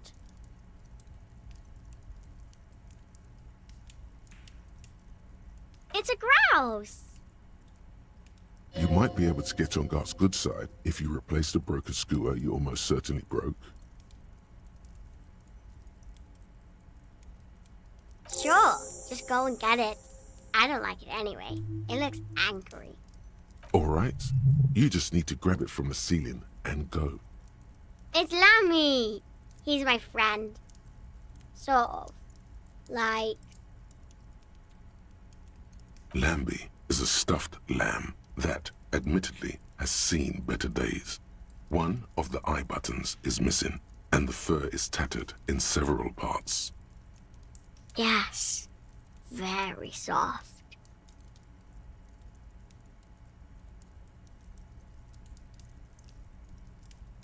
Isn't he soft? Bye!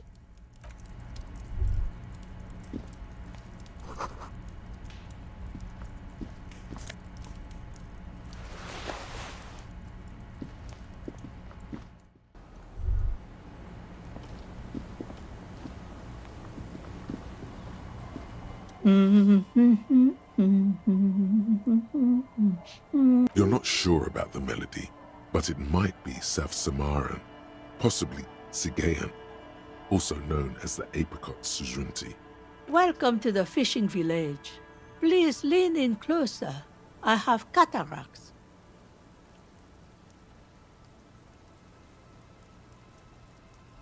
Oh, welcome, police officer. We don't cause any trouble around here. And we don't want any trouble either. We are not here to cause any trouble, madame.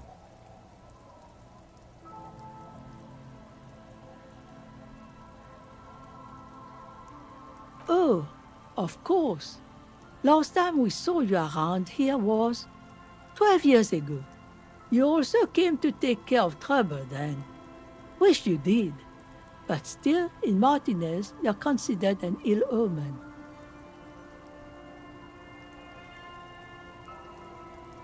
No, not you personally. I meant the RCM. Some of the men got into a fight. One of them killed another, locked himself in that woodshed over there. He was brooding, needed some help opening the door. You got it open for him and took him to think about what he'd done in a more secluded place, somewhere more quiet. She says it as if he was on some kind of spiritual retreat. Oh, the usual. Dark tidings. Black hound. That's you, all right. A black hound licking your own heels. Maybe they are afraid. Because you're an ill omen. But you're still welcome here. As long as men with guns aren't chasing you. And maybe even then. Because that's the kind of fishing village we've built. I'm sorry there's not a lot of room to park the motor carriage, and not a lot of houses, or a lot of people. My kids are long gone, searching for treasure.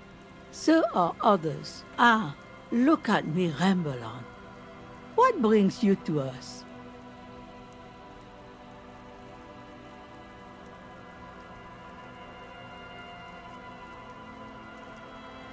Stay? Most people here are trying to leave. That said, if lodgings is what you're looking for, I've got a free room in the shack.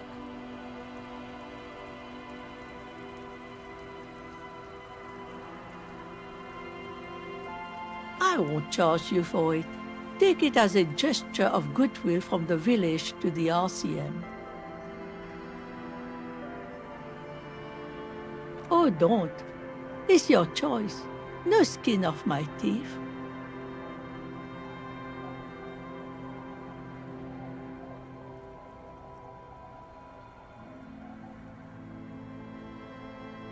My kids grew up and left like they do. The house is long empty now. I live in the small side attachment. It's easier and cheaper to keep warm. Don't make an old woman regret opening her house to the place. Well, if you are not in the hostel in the morning, I'll know where to find you. Here, in a shack.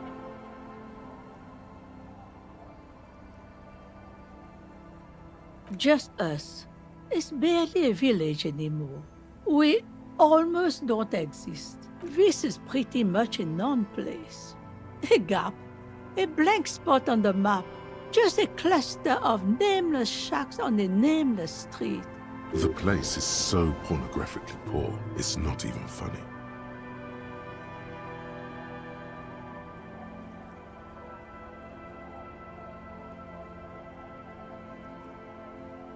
Here? For you? No, officer. The only money we have here is some coins the drunks tried hiding from their women and then forgot about. Well, there's Lillian and her kids. A few new folks live in the house to the east, but they're away right now. And then there's the drunks. Not a pretty sight, but there's little we can do about it. Home is home, even for them. Sooner or later, you'll see for yourself. Don't have to look long to find these guys.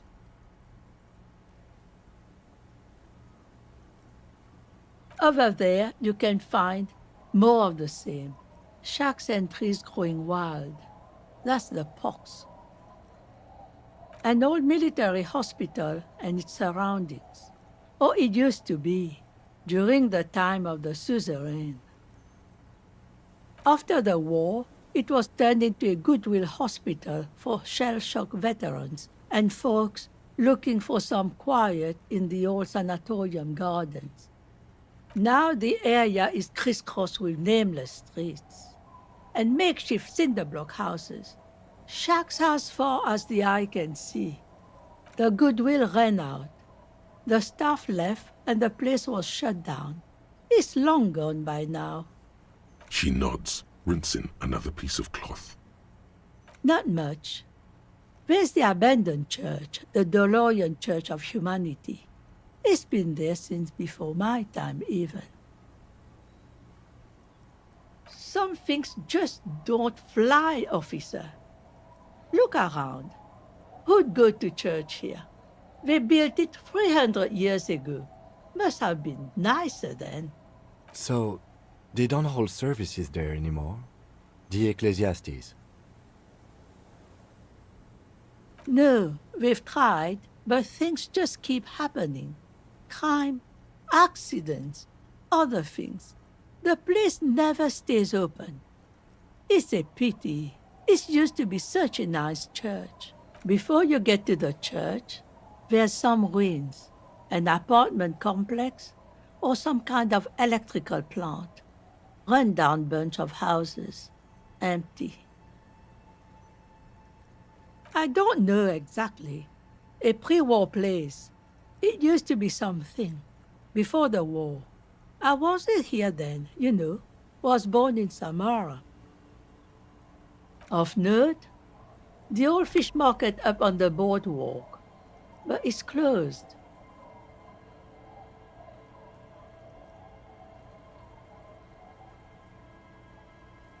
As I said, it's a peninsula. There's no one there, just ghosts and vagrants, and teenagers making out. Me? No one. Just an old washerwoman. Mother called me Isabel, if that's what you're asking. And my married name is Sadie. Now it's your turn, Mr. Quite a handle you got there. So many titles. One of them double. She's got a couple of ranks herself. Honored chief and so on.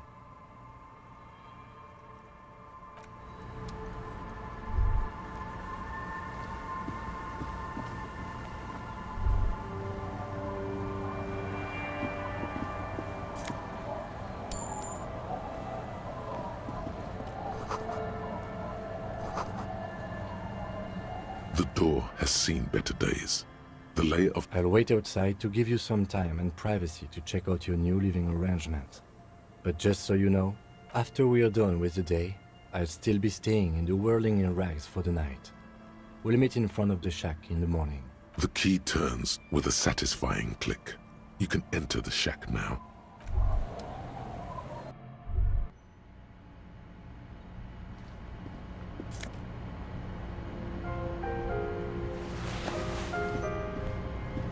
An old mirror hangs on the wall.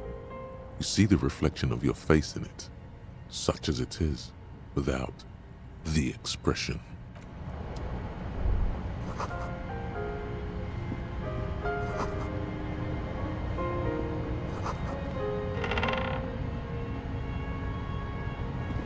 On the table, you see a bowl of water, a rough soap, and next to it, a small hand mirror.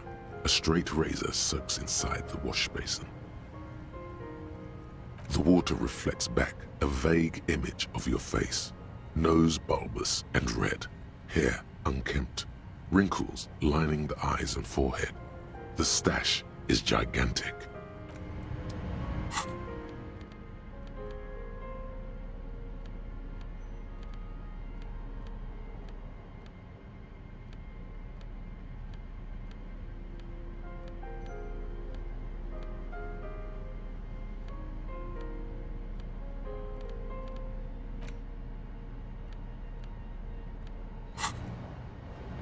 On the table, you see a bowl of water. Like an artist with a brush or a master swordsman, you use the small mirror and the straight razor with some soap to remove all that unkempt hair from below the noseline.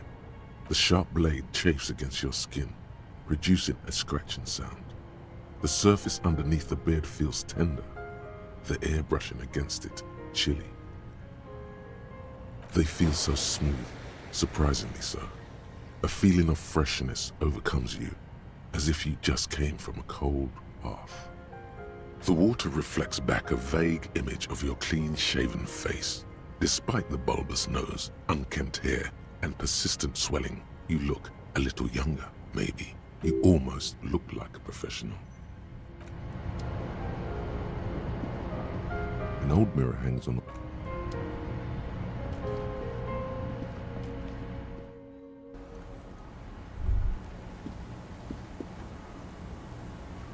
Yes? Yes. I don't know what to say. Perhaps,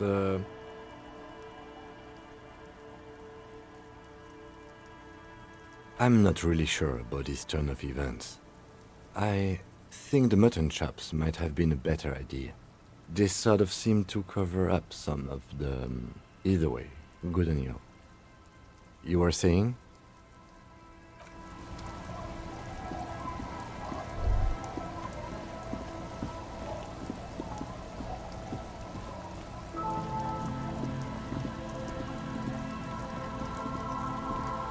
A drop in temperature, an easy flow of air, an empty street. Before you, a thoroughfare unjammed with lorries. No more drivers smoking on hitch steps. Chemically sweetened. Across the road, a forgotten bus stop. Corrosion has opened a hole in its roof. An elm tree watches over the building. Its branches are dripping with rain and snow. The road is smooth and motley.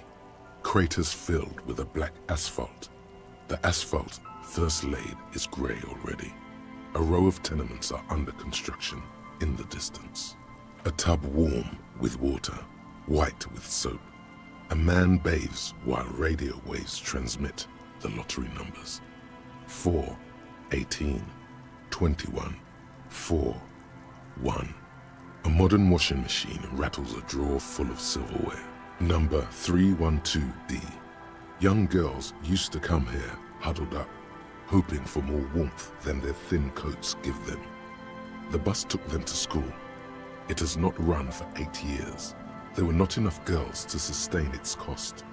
Craters pocked the surface. Children played in them until heavy trucks full of black pitch rolled in.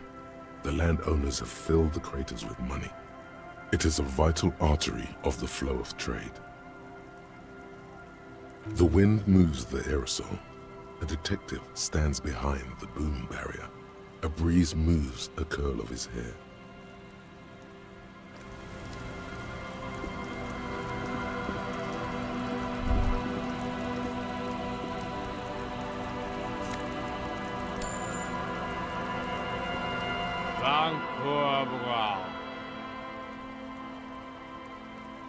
Don't you call her? Yeah! Don't call Abigail!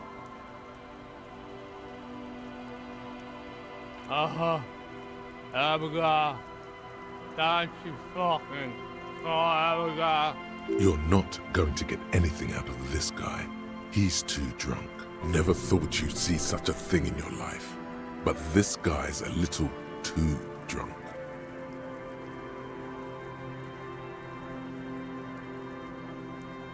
Don't call Abigail. Good to see you, friend. Do I have deals set up for you, buddy boy? Does he actually know you? Or is he just shopkeep friendly? So what do you want? I got smokes. They're cheap. Very cheap. I got Pilsner. Great deal. You won't get a better deal on that piss. Spirits I can let go for 300 real. I also have speed. And by speed, I mean amphetamine.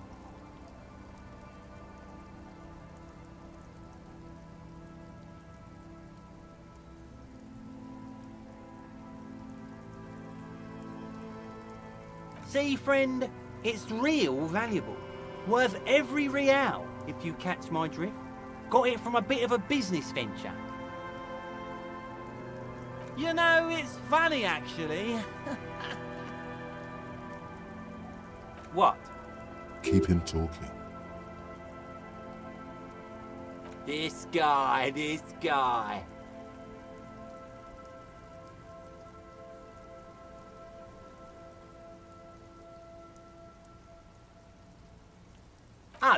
This is medicinal spirits. The good stuff.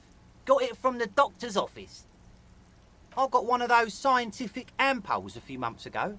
Torpedo, they call it. It's supposed to keep a man from taking a drink. Didn't stop me for shit, that's for sure. 5 lemons with half a pack of butter and you're good to go. It really isn't. In a week, the goddamn kidneys started giving me all kinds of help. Finally, the missus took me to a private doctor's office. Not a charity, the real thing. Those arseholes charged me £4 to remove the damn thing. But I came out on top after all.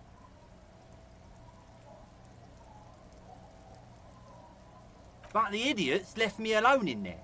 Now, I used to teach high school biology. I know what doctors use to preserve dead thingies. Like 3 cans of this blue medicinal stuff from the back room. Threw the snakes out and voila! What's left is this beautiful blue stuff. 98.7% almost pure alcohol. 2 I already sold to these fine gentlemen here. But this last one is yours for 3 real, if you want it. Don't say it.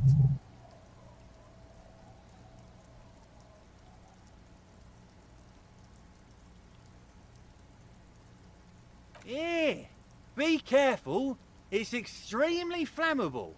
One spark and the entire city of Revachol is wiped off the map. Feels like someone set a mustard field ablaze right inside your nose, then drenched it in tear gas. Your nose is a singular source of pain, but at the same time you don't remember the last time you felt so alive.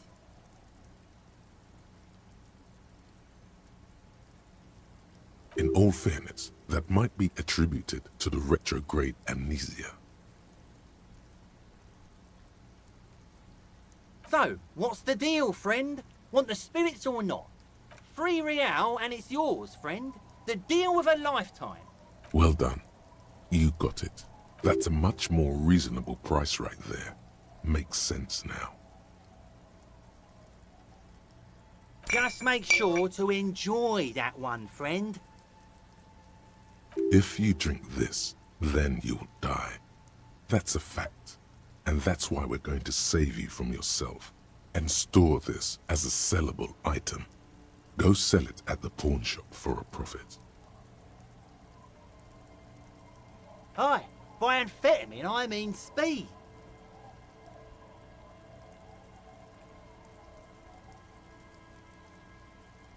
Hi, it's what I said. Good, my man. Now what can I offer you?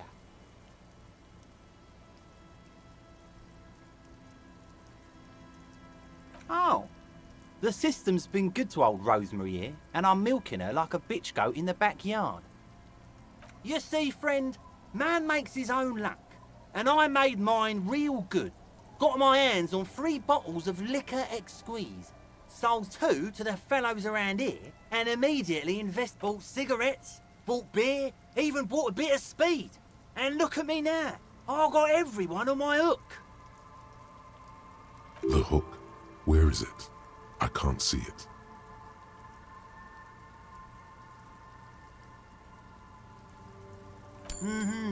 Hook 'em and cook 'em, huh? You want to buy something? Let's keep it moving. My kind of guy. Here you go, friend. Bottoms up, Captain. In the civilized world, it's a custom to tip the shopkeep, friend. But come back anyway.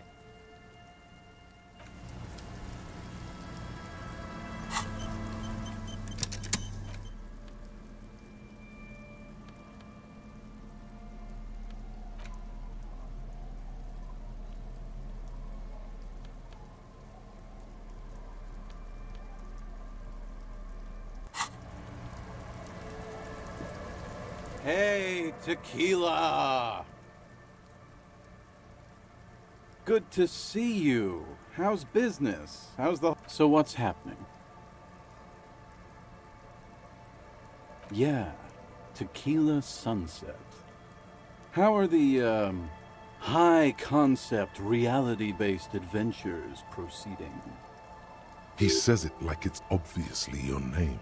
Like you call someone Billy Brunel or leader of the 4th Street gang. Good. These people know your true name. Looks like it has preceded you, Mr. Sunset. More on that later.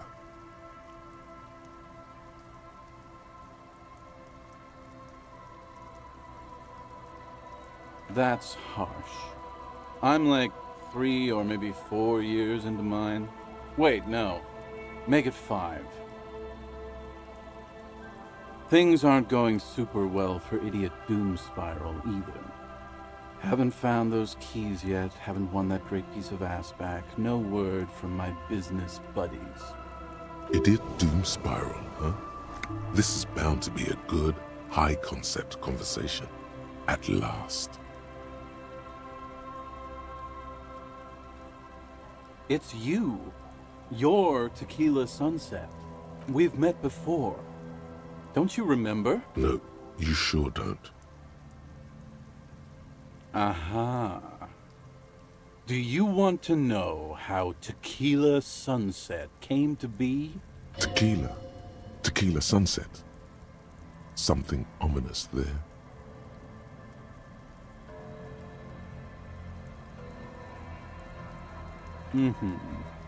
Let me take a sip to moisten up my chords.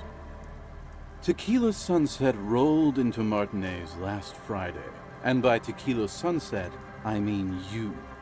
The man, the myth.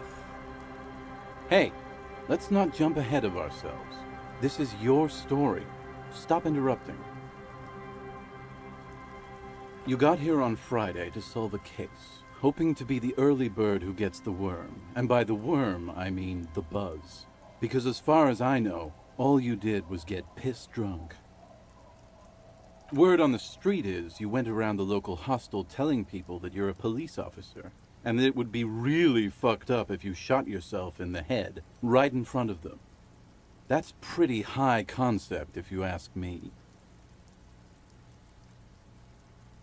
It is.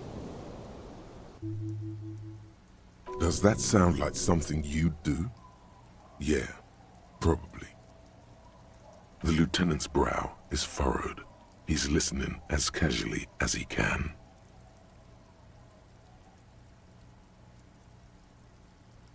It was a late Saturday night when we, the Union of Moribund Alcoholics, were getting our drink on. Nothing remarkable about this. We get our drink on 24/7. Makes everything warm and glowy. I trust you know the feeling. One moment we hear the sound of a motor carriage revving up somewhere on the plaza, followed by a series of dings and bangs. Naturally, loud noises pique the interest of anybody owning a pair of ears. That's just the reality we're in. Anyway, there was a brief silence, a gasp of silence, if you will, followed by a real commotion.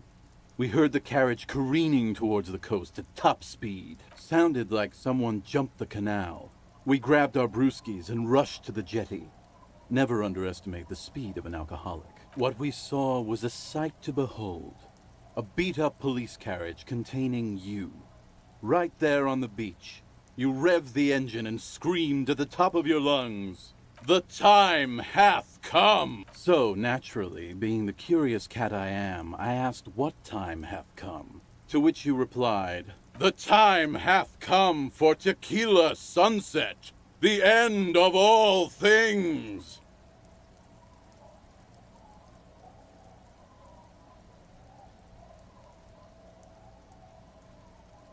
After which, your reality contracted. You jammed the pedal, plowed right off the jetty, and through the ice. We ran towards the ice, whilst you crawled your way out, miraculously unhurt, covered in seaweed and shit. Like some kind of sea monster. When we finally got there, you were sitting on the beach crying. You said that your badge and uniform were in the car. It was too late to get in there, though. The carriage had sunk too deep.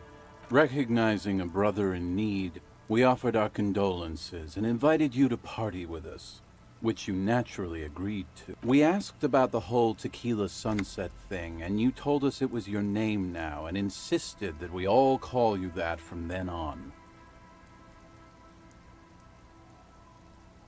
Yeah, I agree. Hours. It was an all-night drink-a-thon. Then, at some point, I think it was Sunday morning, you got belligerent and wanted to talk about Revacholian women. How they're beautiful and also whores and so on. How one of them fucked you real bad. After a short while, you crossed the event horizon, looked sullen, got up, and left without saying anything. Wow, that's quite a story. Yeah, I bet Tequila's a fucking legend around the precinct. You must be proud to work with him. If you only knew.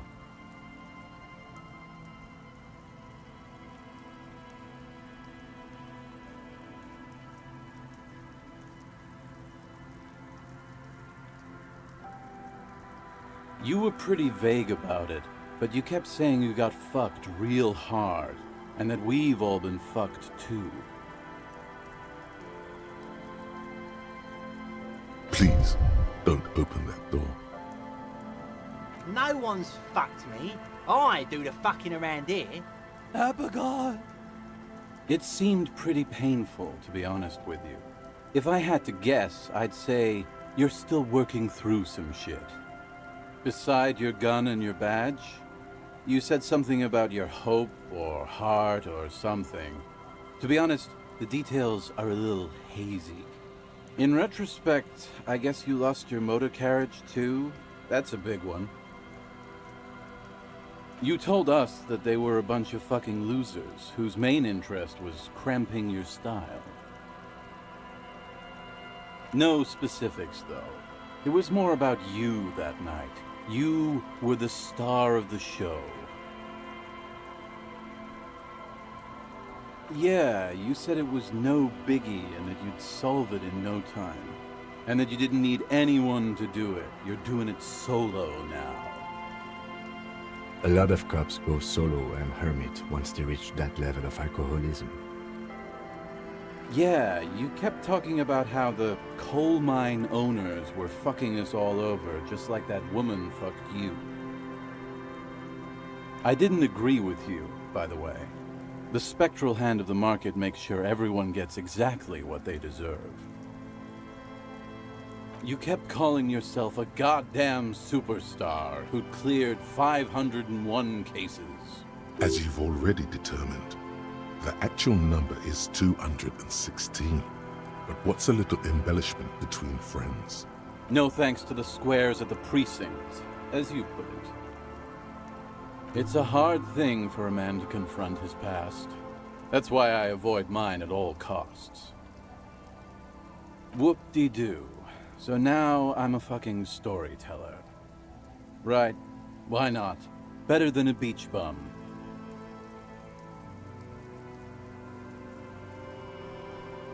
It depends, really. Are you willing to help me out? The gleam in his eyes and the slouch in his posture is so incredibly familiar. You might get scammed here.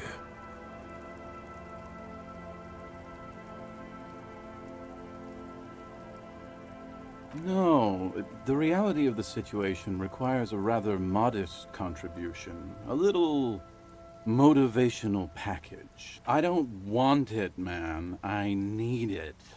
Can't tell stories without it. Dry stories are boring, you see? So, have you got anything for good old idiot Doom Spiral? A bottle for a story. Seems fair to me. No. Contrary to popular belief, I enjoy being alive.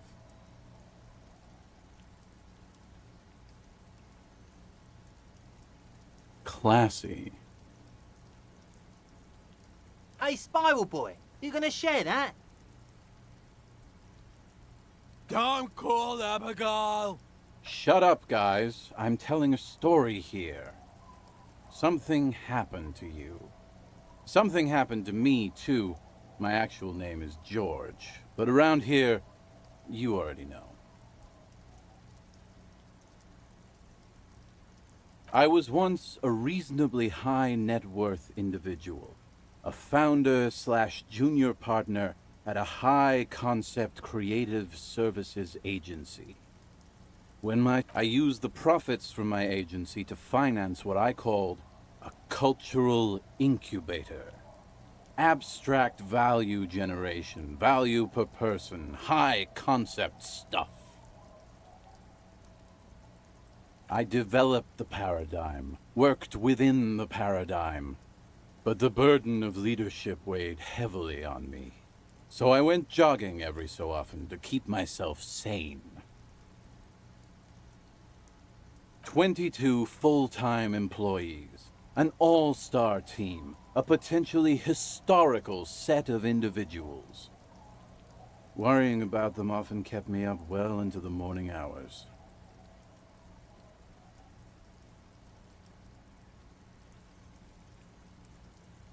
It helped, truly. With my trusty Sansarique Lycra tracksuit, I felt like I could conquer the world. But now dreams are worn thin, much like my tracksuit. One day I left on my evening run. As you may know, it's impossible to clear your head when you're distracted by the sound of keys jangling in your pockets. His eyes are your eyes. So I removed the key ring and put the keys for the front gate and the apartment into different pockets to stop the jangling, you see? At least, that was the plan. I was halfway done with my usual lap when it started to rain. The reality situation became very wet, very quickly.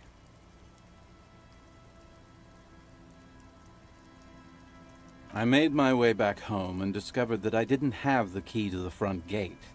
I'd mixed it up with the key to the letterbox, which was useless.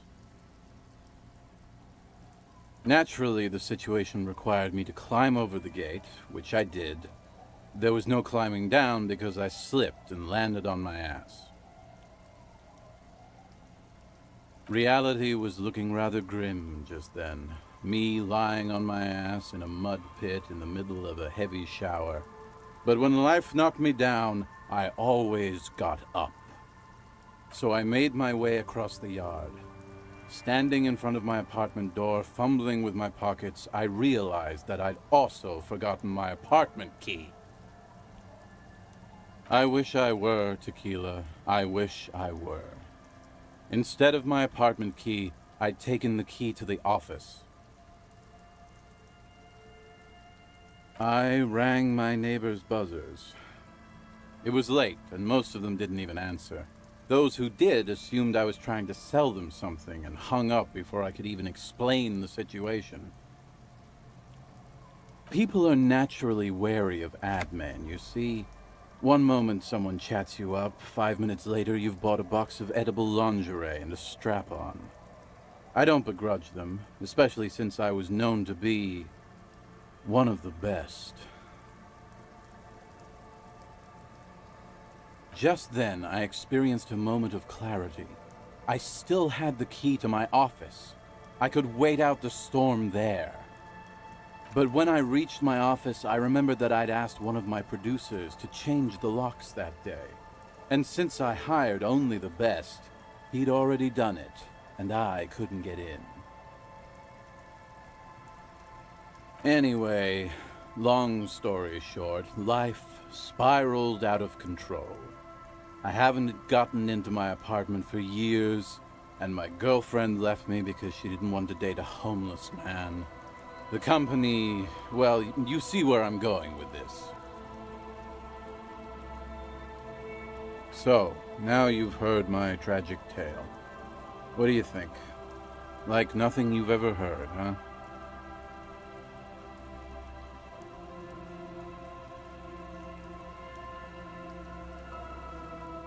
Yeah, maybe I've exaggerated certain parts over the years. When you tell a story too often, it begins to take on a life of its own. But what matters is that it's true to my subjective experience. Anyway, that was all the story one bottle gets you. Almost empty, this one.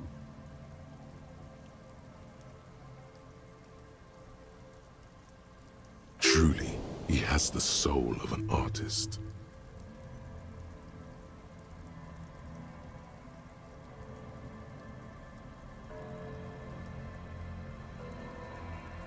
We are saving the world.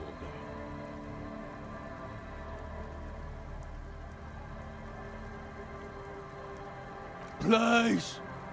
Please don't go. Don't go. Okay, we're drinking. We're drinking alcohol. That's what we're doing. I tried to save the world once, a long time ago, with enterprise, creativity, and willpower. But that didn't work out. So now, it's a pirate's life for me.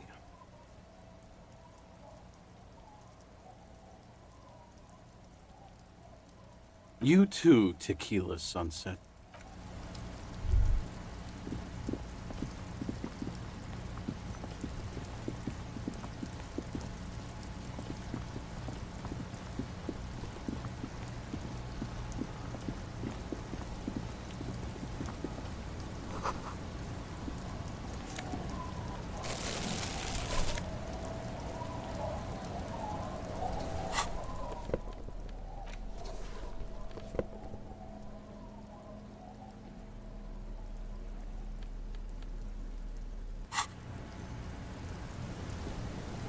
Hi, officer.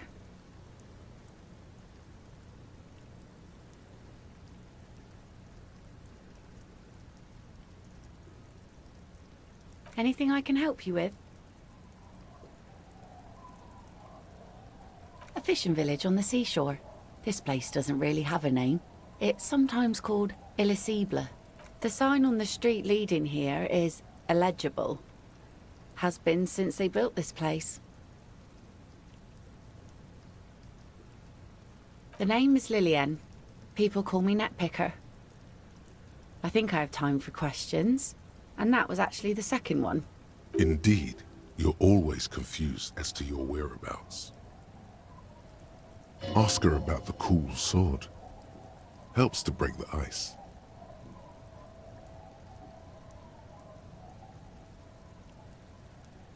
Unfortunately, the factory sold this one with a 3-year warranty instead of a story. It's to intimidate folks, mostly.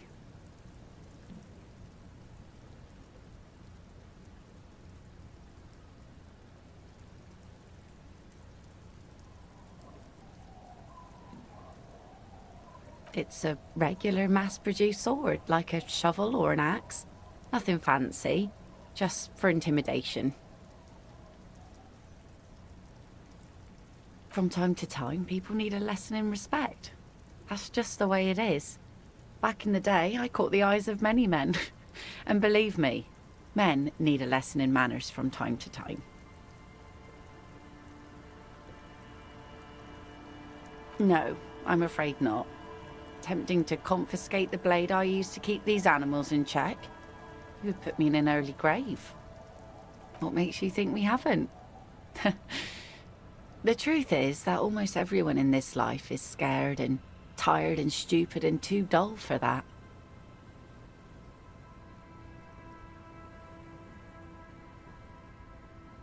That goes for men too. But they put on an act for us. Pretend like everything's good and living in shit doesn't bother them. Like anyone falls for that.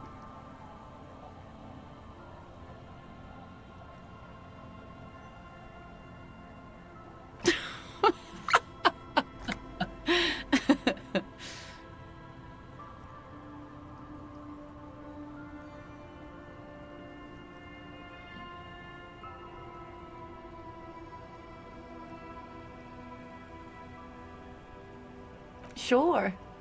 It looks as if you could face down any horror in the world with that same unchanging grin. It's like a shield. Some went to patch their wounds, their lesson learned. Others were more thick-headed. And one of them, I ended up marrying. Gone.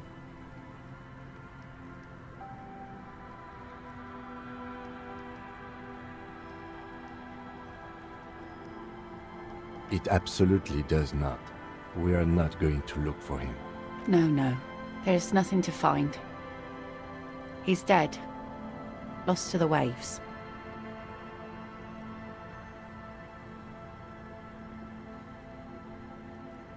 He didn't respect the sea.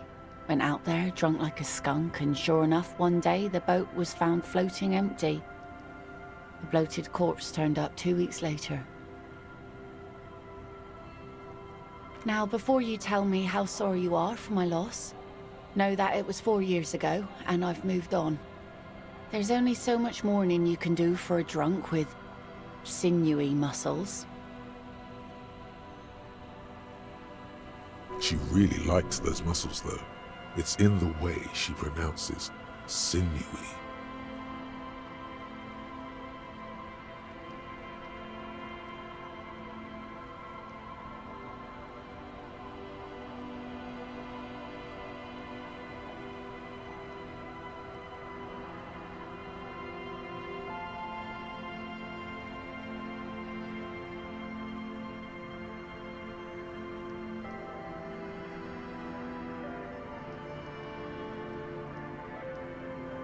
Us working folk don't have the luxury to be bedsick with melancholy.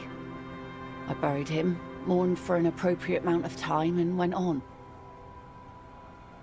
Life didn't really change that much for me and the kids. This is neither a touchy nor a very interesting topic for her. She looks like she's ready to go on a date with another, better drunk. Ask her. Both of you could need some action.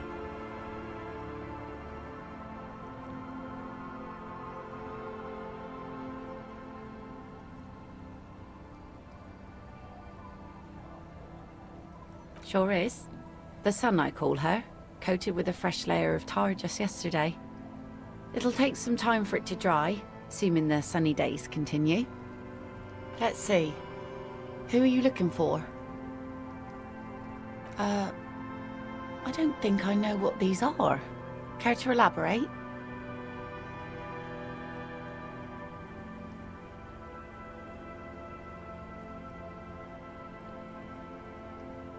Aha! Like snowmen.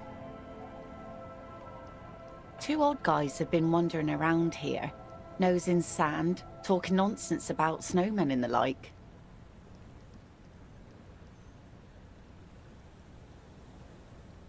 Right. Not only snowmen, also green men, monkey men burning rhinos. You get the picture.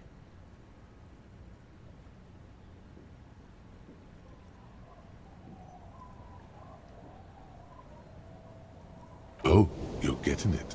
And it is gorgeous.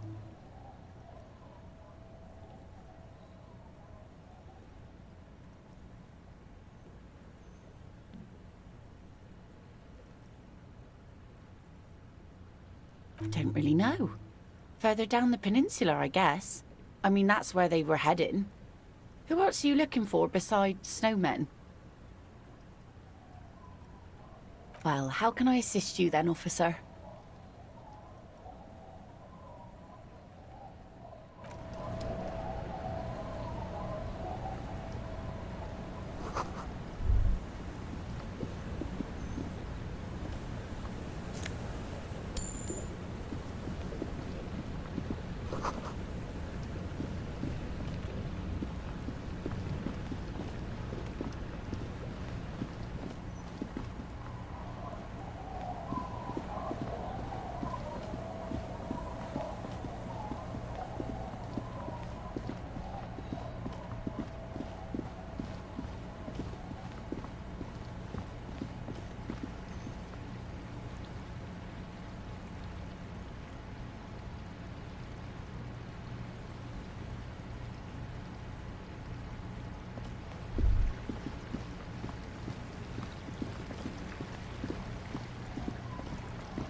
Heavy wooden doors, more than twice your height, stand shut in front of you.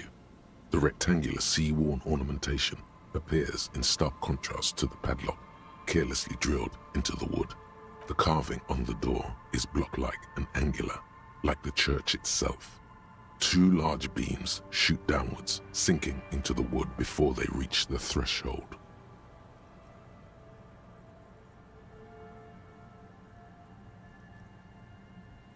The surface is smooth from the wind, but moist to the touch. This cheap-looking padlock is sturdily built.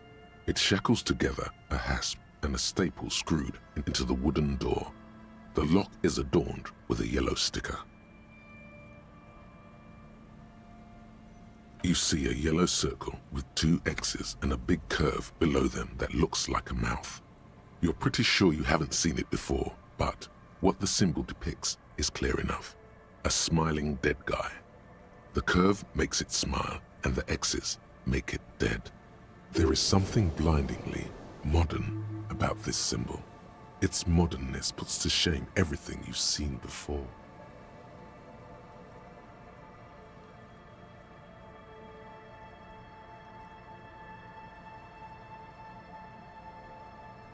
He takes off his glasses and uses a blue handkerchief to thoroughly wipe them clean before inspecting the sticker.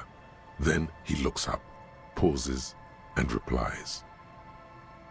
No. Looks like a dead man smiling. Suggests junior delinquency.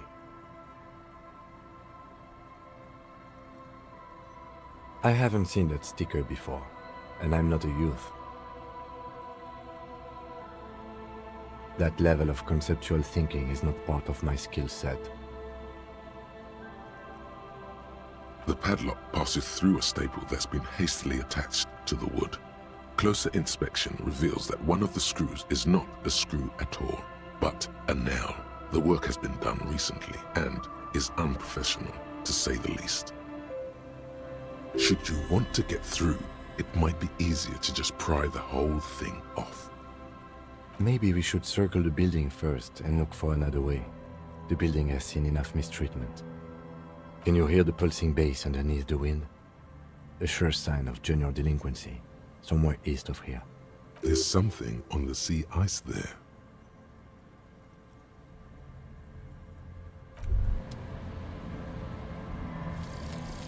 The bow collector.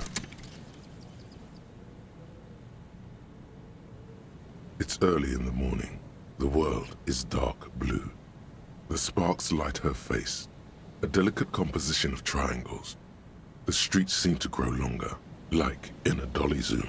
And there's something in the air as you stand there and wave back at the shapes growing smaller and smaller. Something that has always been there. A great see-through world. The tenderness you feel. The ghost of Revachol between you, carrying your signals. The holy messenger.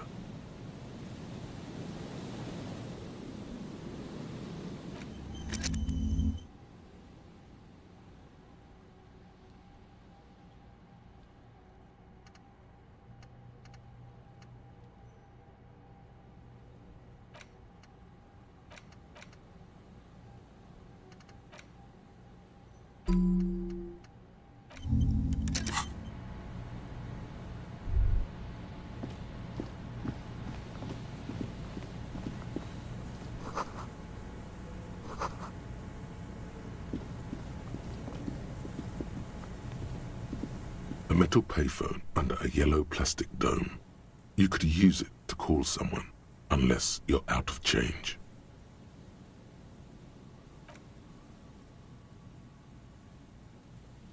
You hear the tone. The machine is inoperable.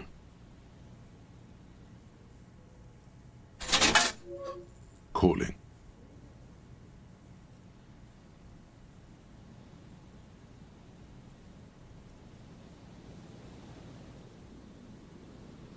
Still calling. This feels wrong. Should you be doing this? End of tone. Someone picks up.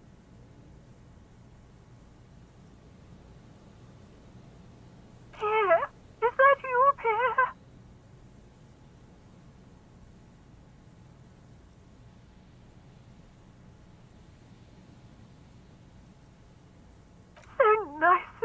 find the time to call me. It gets so lonely. Even the animals have died.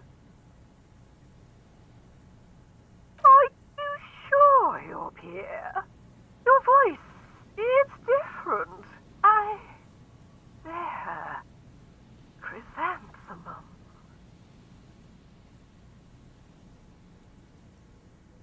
Her voice is drowned in white noise. Sounds like waves washing a beach, growing in volume until the call suddenly disconnects. You get a sinking feeling. It makes you look if Lieutenant Kitsuragi overheard you. To your relief, he did not.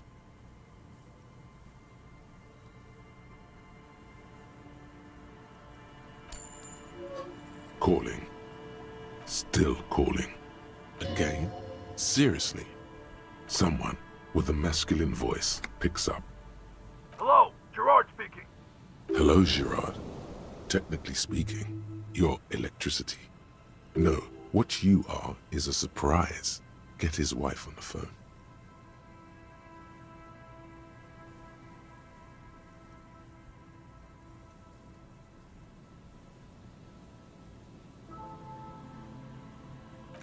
Who is this?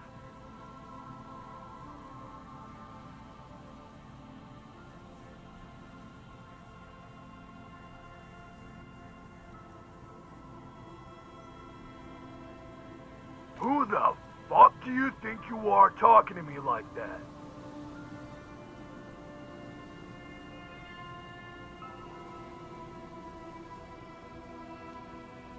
Just tell me what's going on here. Bien, come here. The sounds are muffled. You can make out two people, a man and a woman called Bien. They're talking to each other in agitated voices. There's a shuffle of feet. Children, maybe.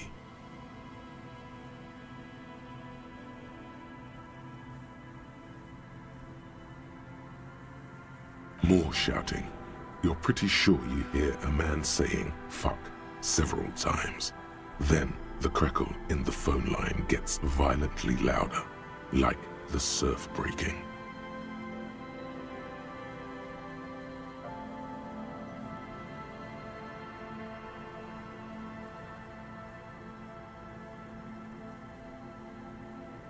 What the hell are you doing?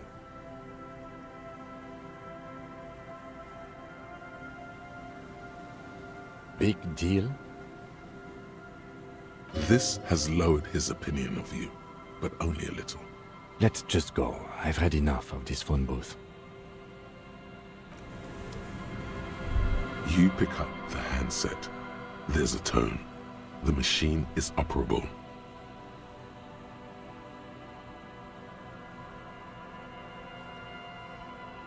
The lieutenant shrugs apathetically, then walks a little distance away. Calling. Calling. Calling. Still calling. Still calling. Stop calling me, man. I'll get you your money, alright? I just need till tonight. Let me work.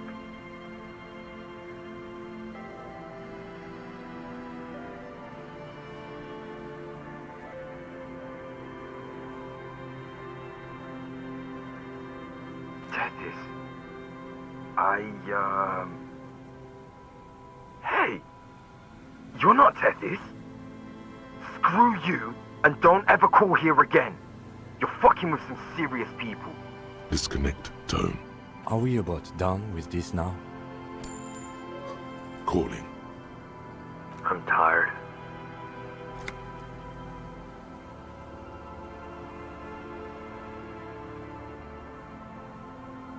If I could go just 1 month without writing, no, 2 months, I could regenerate my brain. Fucking liberalism.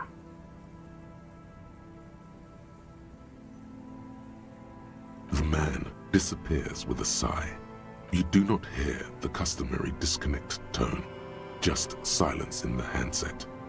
The machine is still waiting for you to dial a number. It seems like it did not have time to swallow the coin. This sometimes happens.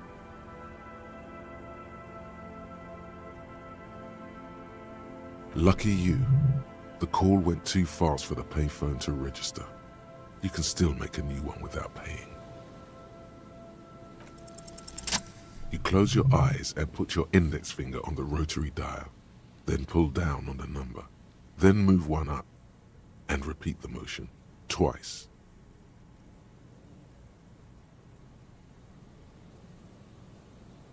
Strange. This is not how you started before. 414447. The rotary dial feels cold from the sea air. 1117361. Your fingers keep moving like a spider every time the ring rotates back with a little ring of metal, like a bell tolling. Yes, 45167451. You are going deeper now, into some unknown place, far away from this island of matter and its telecommunication network. 451. You have dialed God knows how many numbers. The headset has been waiting silently to relay a signal. Surely nothing can come of this, you think. An ultra-long distance call. Your air fills with the crackle, the wash of a strange ocean full of white noise. A little bird starts ringing in there, not like the local calling tone before. No, a small ring in a cage of distortion, far away. A distant network of phones, calling in the night, pitiful and terrifying. You feel your pulse rise with each ring. Calling still.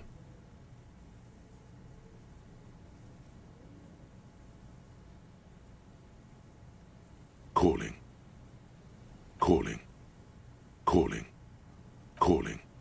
Calling still. Then the ocean breaks. Out of the depths, a woman's voice emerges.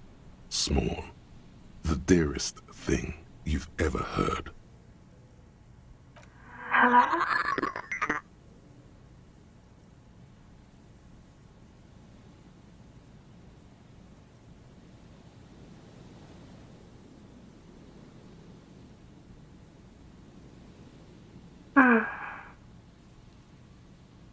Who is this? You're not a revolutionary, Harry. You're drunk. You only have 2, maybe 3 things left to say before the change runs out.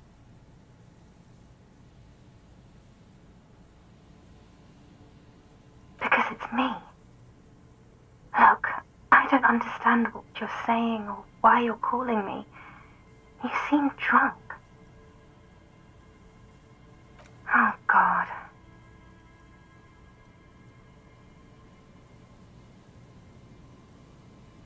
Do you know what time it is? It's so late here. It's 4 o'clock, Harry. I need to wake up in 2 hours.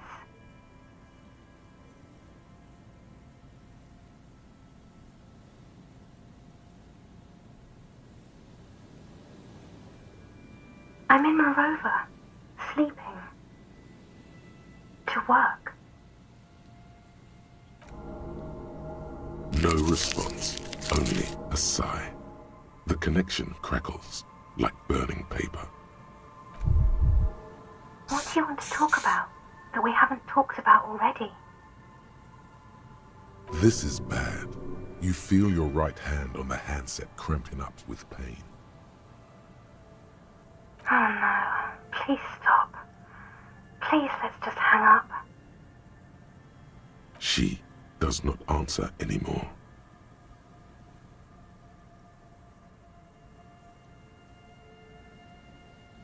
Harry. Disconnect tone. The machine ran out of money.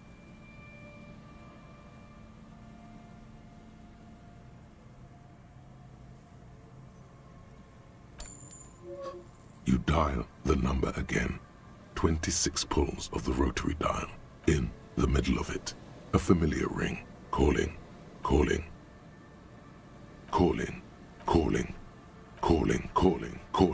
It looks like she does not want to pick it up, Harry. Stop scaring her. Come on, you know why. The headset lands in the cradle.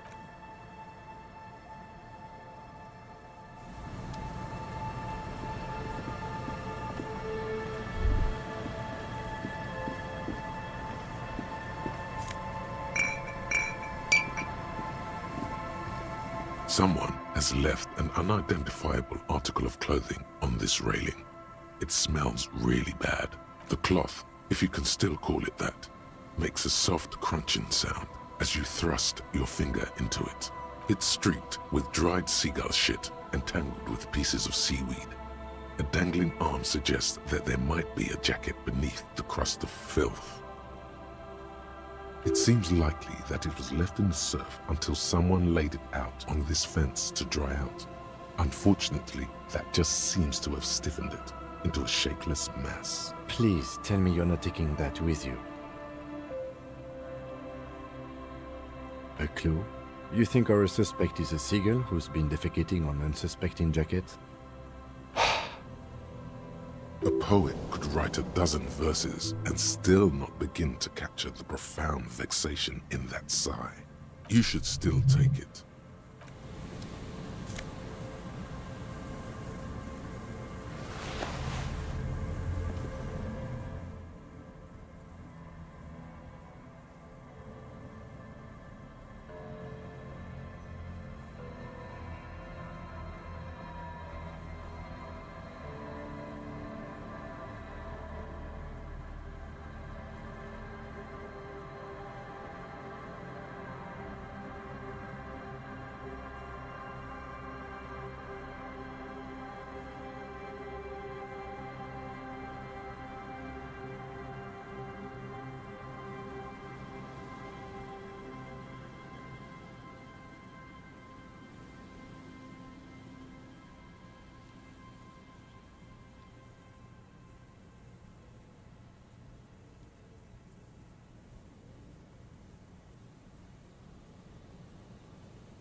It's awful and familiar.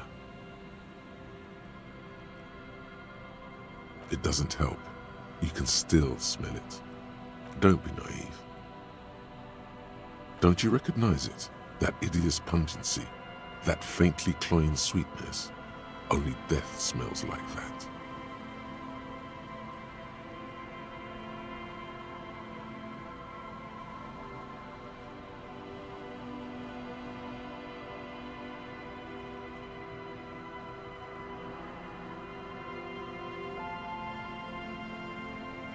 Something cold wakes in the pit of your stomach. Fear. It is death. It must be.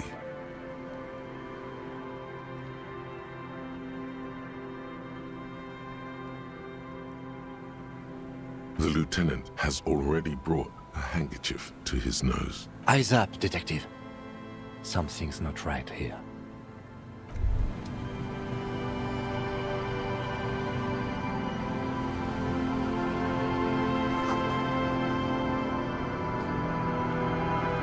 There's some tear, an empty cigarette package, and a crumpled kebab wrapper in the trash bin. 2 empty bottles of Tallulah vodka and a can of black potent porter is all you find. A tragedy. Whoever tossed it here was a heavy smoker. The brand name reads Red Astra. Red Astra is the black market version of Astra cigarettes, known for their high tar content. You see traces of mayonnaise and ketchup on it, as well as a tomato wedge. The wrapper reads Shish Kebab Revachol. It's no older than a day or two. No mold yet.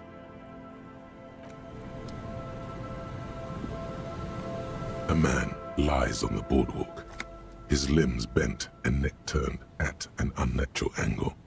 Right next to him is an empty bottle of spirits. In his cramped hand, a chewing gum wrapper.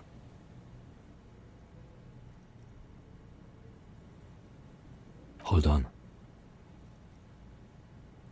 Lividity is faintly pronounced. Whoever this is has been dead for 2 days. No longer. We need to investigate. Another dead body. This is your job. Steel yourself. Calm now. Carefully. Just another day. Just another dead body. Breathe. He's wearing mud-caked boots, beige trousers, and an old brown leather jacket with a bright blue lining. There are traces of kebab sauce on his chest. You find some sunflower seeds and a rain-soaked library card folded into 2. His jacket feels sodden and heavy under your hand. Good. We should take a look at that library card after this is done. The man has fallen through a crack in the boardwalk and hit his head against the metal bench. Coagulated blood covers his black hair. One of his feet is still dangling through the hole. You have to be quite inebriated to fall that bad. Well over a liter of pure ethanol. 3 bottles of wine or 1.5 of spirits. Or maybe it was just dark. His expression is dull, like the sea behind him. Drops of water shining on his moustache. His eyes, empty and wide, look frightening in their frozen gaze. Height, 170 to 175 centimeters. Curly hair, stout build.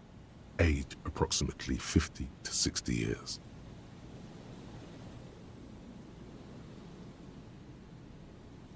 There's some dried blood on the metal bench, right where the corpse's head rests.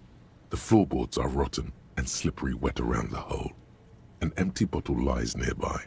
A chewing gum wrapper is clutched in his fist.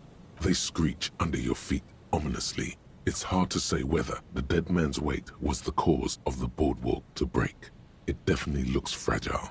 He could have easily disappeared into the sea through that hole, and you would have never found him. A dried chunk of blood covers the hair at the back of his head. An open wound. It's sticky and cold to your touch. This is what killed him. I don't see any other major wounds, do you?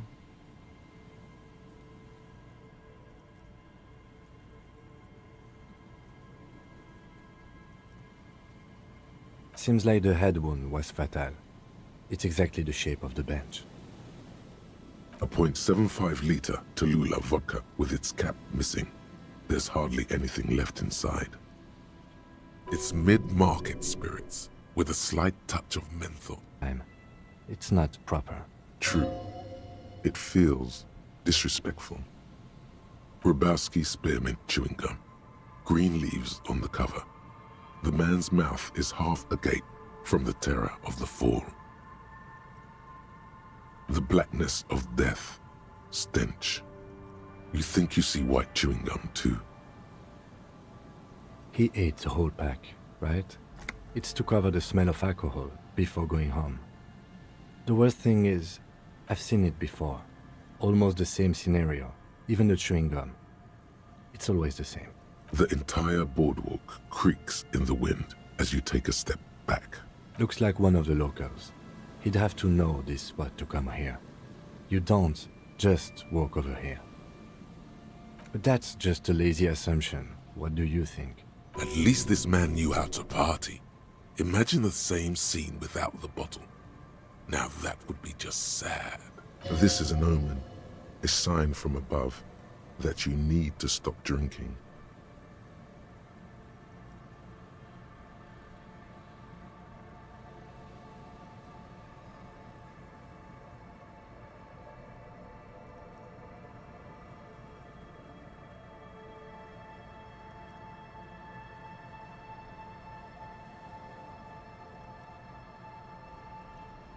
The wedding ring.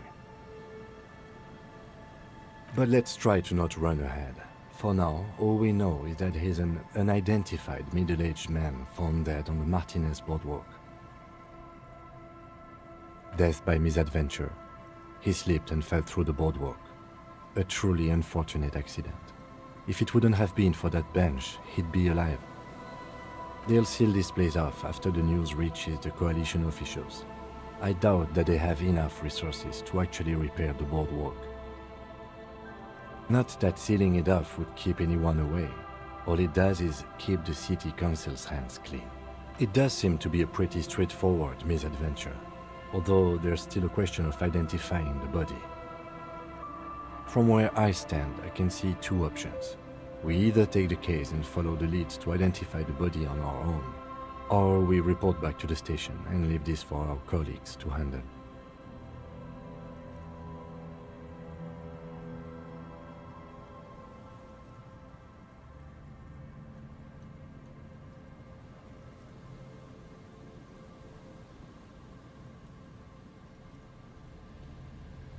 Alright, we should first examine the library card you found. Then we can call the station from my kinema. Let them know we are taking the case.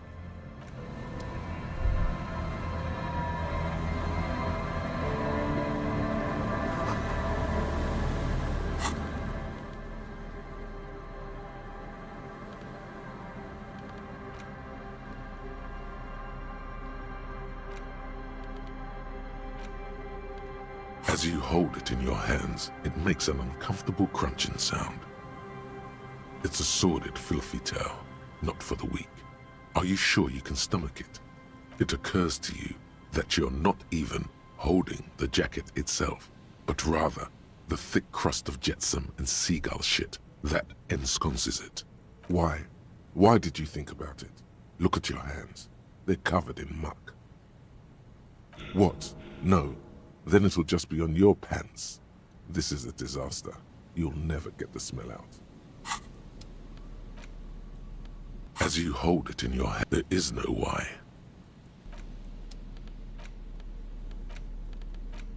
As you hold it in your hands, it makes it's probably... The library card is folded into two and still slightly wet to the touch. The front side reads, Central Jamrock Public Library Card, issued to Billy Mejean, expires July 53. Billy is a unisex name. Could be the deceased, or his family member. Whoever owns this card is an avid reader. You find a list of books written in blue pencil. Radio thriller. Stand a little less between me and the sun. The last one in the list is The Glinton Curve by M. Theobald. A library stamp indicates that the book has been returned. Most of these titles seem to be in the sci-fi genre. Some thrillers too. If lost, please return the card to the library. Dial 005 02 55211 or visit us at Moreau Street, 78, Jamrock. Business hours 900 to 1800. Good. We should give them a call from my kinema. See if we can learn anything about Billy Méjean.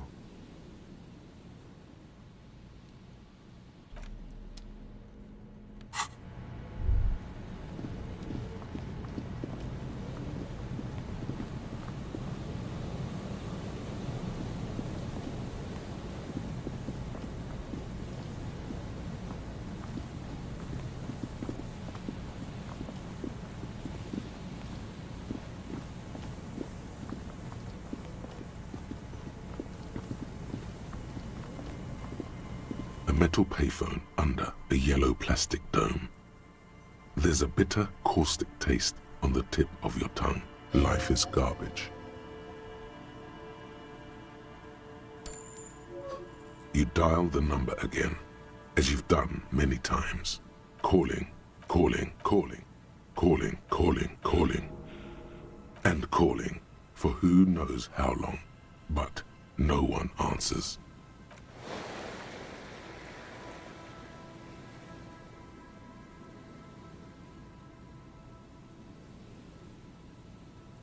The cold metal is hard, and your knuckles bleed. Takes your mind away from that voice for 1 second. That's enough now, officer.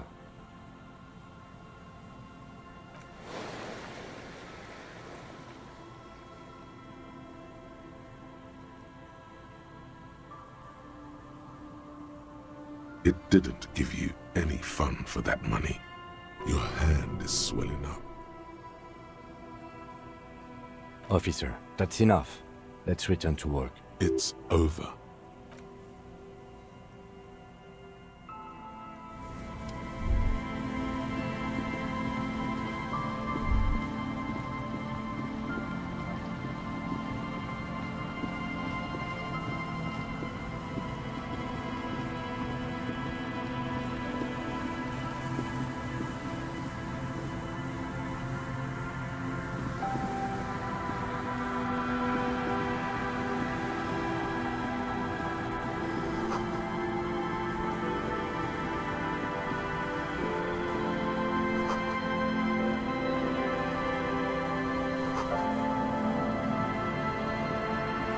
Old door, worn by elements, guards the depot. The wind has blown a sand dune in front of it. The door hasn't been opened in a long while. You see a handle.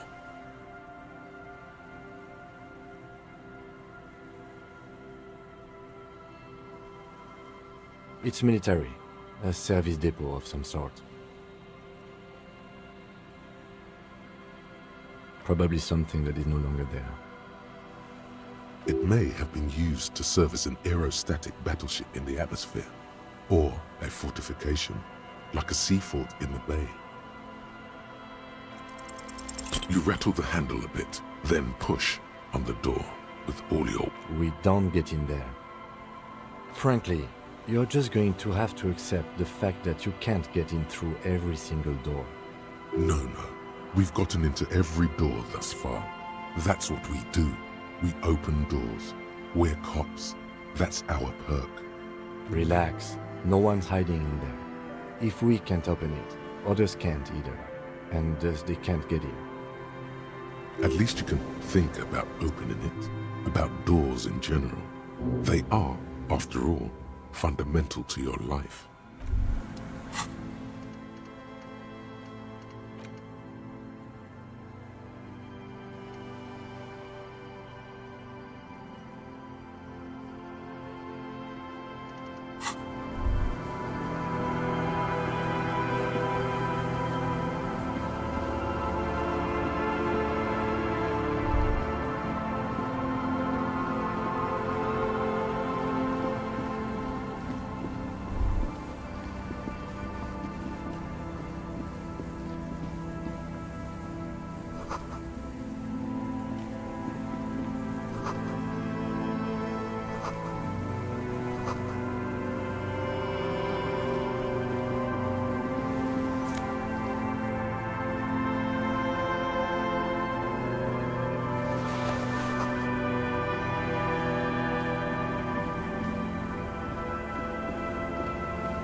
Winter, slow to let go of Revachol, flecks some more wet snow from above.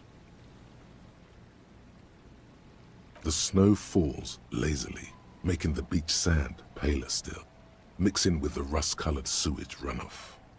And to think, it seemed as though it were already spring. The melting snow seeps through your thin clothes. Grandmothers don't let their grandchildren out dressed so lightly in this weather. Layer upon layer of sand, poisoned with industrial runoff, the storm drainage, hidden bunkers. Rats scuttle. Someone stuffed a big old polar anorak into a concrete pipe under the boardwalk. It would keep you warm. You would probably never happen across it, but who knows?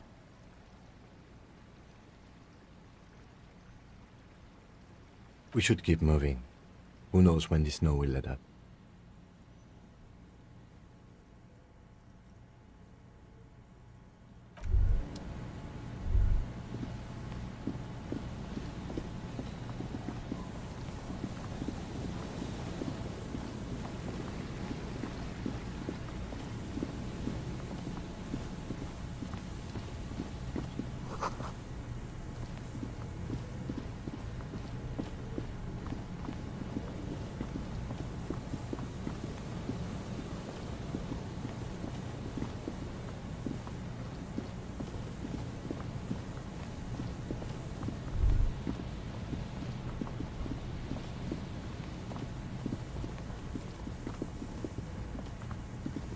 The remaining windows rattle from a strong gust of wind. They're covered in a thick layer of grime. They must have been like this for 40 years. Dripping water falls from a high place. All you can see is the shadow of a collapsing staircase. There's rust and corrosion on the bars. They're foaming with it. And a small layer of white salt from the sea. No, I won't even try. You know, I had a partner once. They called him Eyes, because he had to show me things. It's that bad.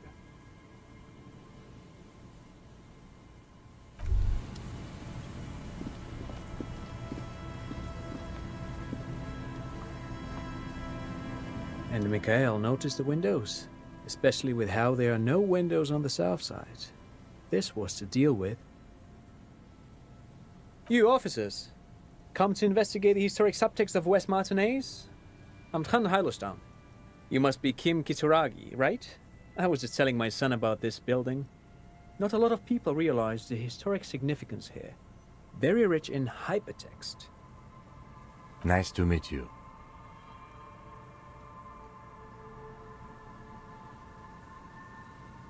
Yes, hypertext. Young Carp and the collection of cultural hyperlinks.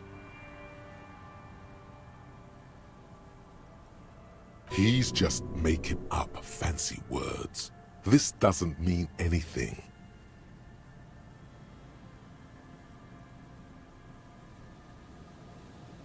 Oh yes, so Mikhail.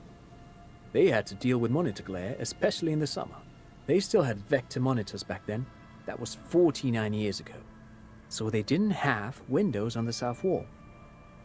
No, I can't say that we've met before, but I've heard of Kim, of course. Mikhail, say hi to the officers. Mikhail's a little tired today. We spent all night trying to run Orbis on his radio computer. Have you heard of it? It's a programming language used in Grad. Quite tricky, but he wanted to play this Grad-made adventure program. We've been getting really into Worms lately. The man speaks in the artificial cadence of a professor, or someone who's been on too many radio shows. But I assume you're not here for giant worms when there are so many real things to see.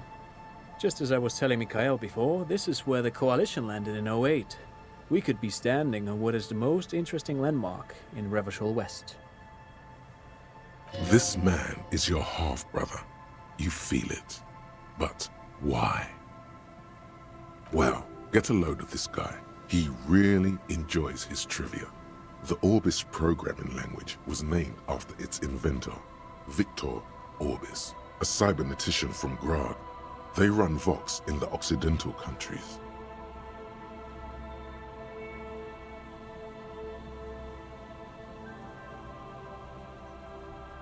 Aha! But it's not just any empty old building.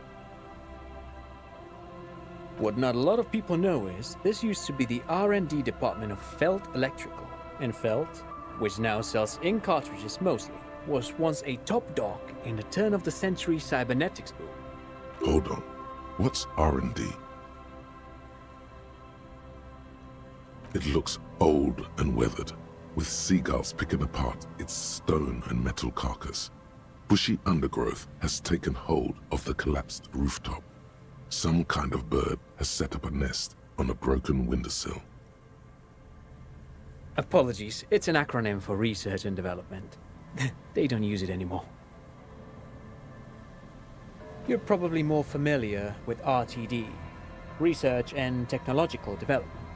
Mea culpa. You are not familiar with that one either. This man is a bookhead. That's not surprising. Only a vestigial ink cartridge and ferrotape manufacturer remains. They started out as a midway electronics outfit in Königstein 2 centuries ago. After an aggressive move to Revachol, Feld became a global player in the emerging personal electronics market of the pre-revolutionary era. Still, Tricentennial was beating them in business machines. But Feld had an ace up their sleeve, or should I say they were developing an ace up their sleeve? I'm mixing my metaphors here. It was here in Martinez, possibly in this very building, that they developed prototypes for a tape computer. An elegant folding mechanism of rollers and ferrotape ribbons, portable enough to be a take-it-home solution, revolutionizing business machines, possibly even bring them to the average consumer. Which is a feat of engineering even today's giants, Rehm, ICN and ZAM, haven't achieved yet. Indeed. What? The revolution! Unfortunately, their moonshot project never made it to the market.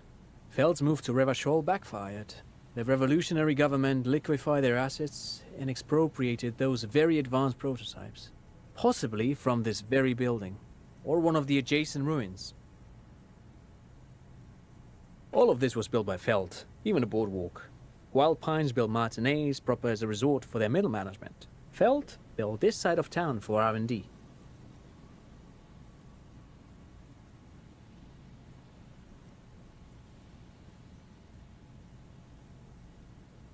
Yes, they even built a pleasure wheel, but that got destroyed in the war. A pleasure wheel?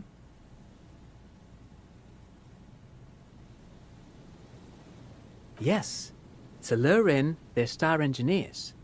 This part of Martinez was nothing but reeds before Feld arrived. They had to make the prospect of living here attractive. It was supposed to become a global center for innovation in cybernetics. But history had other plans.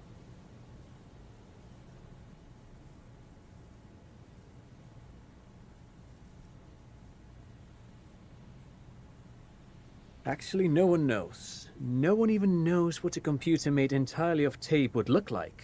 But word has it, they were very elegant, exquisite, alien-looking turn-of-the-century hardware. Buckle up.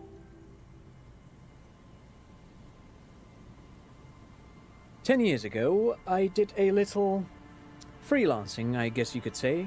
I was a special consultant for an exhibition at the Wompty Dumpty Dum Center in Vredefort, Oranje. It raised the same questions, and we had lengthy discussions with Paul Ockerman, who was head curator at the time. This was before the twins Keith and Guy Hughes joined the team, trying to... Wait, did he just say Wompty Dumpty Dum Center?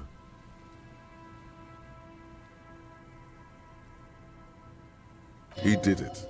He said Wompty Dumpty Dum Center, like it's the most natural thing in the world. What the hell is a Wompty Dumpty Dum Center? And who the hell are Keith and Guy Joost?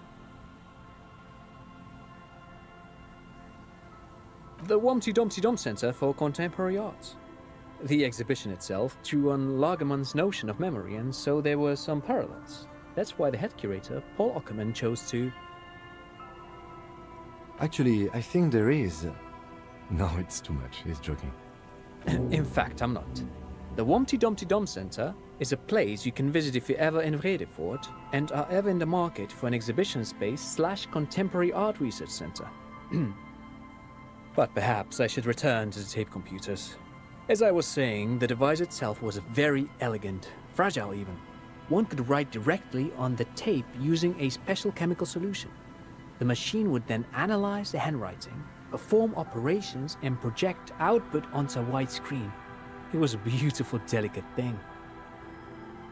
Made of black film and folding tape structures.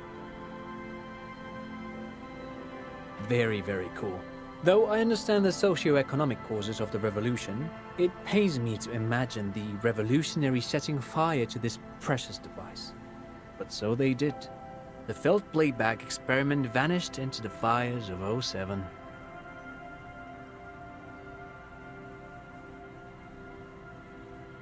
Yes, the official name of the prototype. Some sources report it as the Felt Playback Experience, but those are incorrect. Who knows? Maybe it was an accident, or maybe they didn't want the technology to end up in the wrong hands. Either way, they're all gone now. All 3 versions of the prototype. Nothing but debris and ashes remain inside that building.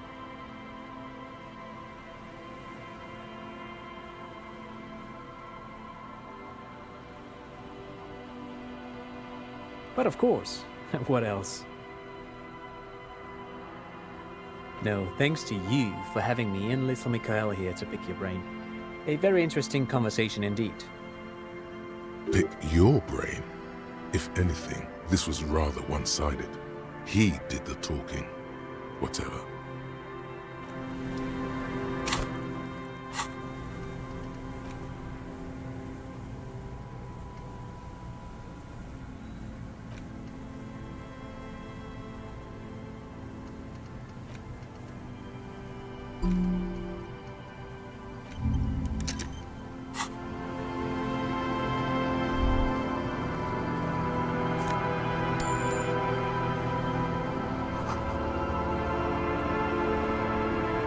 You see, a once bright mural towering above you. The signage has peeled off over the years, but you can still make out Feld Electrical R&D.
A scattering of bullet holes is spread across the cracked wall, reaching from one corner to the other.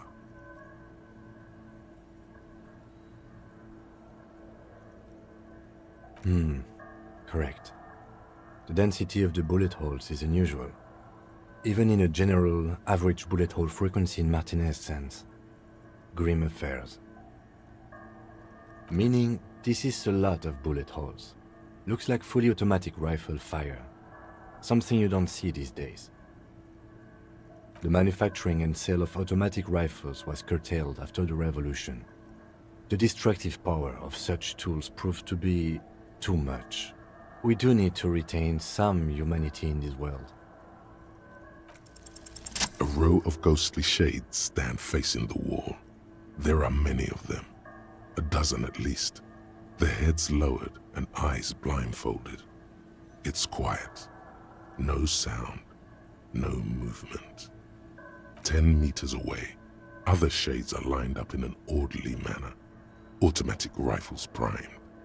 A gust of wind blows by. The coats of the firing squad flap slowly in the breeze. A single person stands on the side. The sun blazes high up in the sky, baking the planks, the sand, your skin. The order was carried out in the afternoon. A long time has passed since the moment of this fusillading.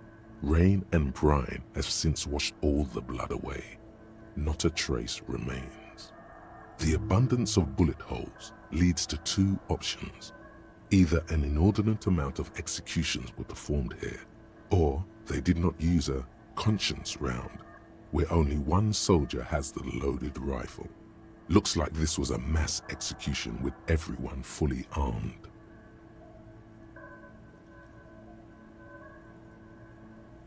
A host of men, probably in everyday clothes, ragged from the conflict and covered in dust.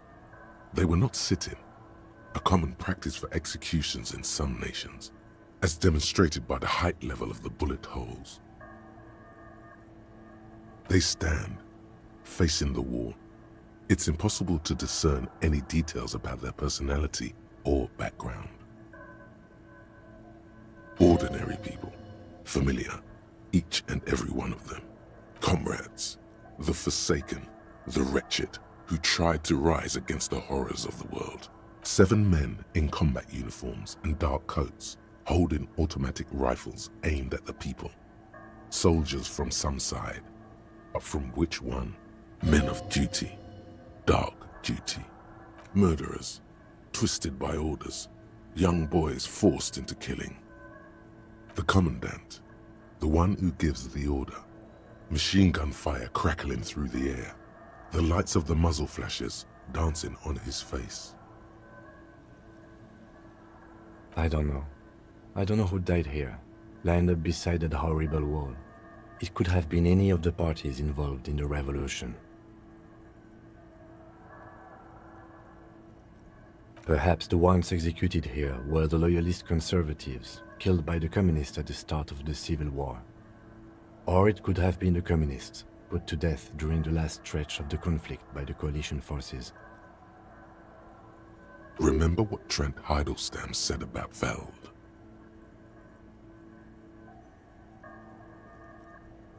Another likely scenario. Or maybe... Yeah, it's very unlikely the coalition forces were the ones who died here. They were always the last ones against the wall. To be honest, if a coalition member was anyone in this situation, it was a commandant, the superior giving the orders. A cold sea wind blows away the figures.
Go.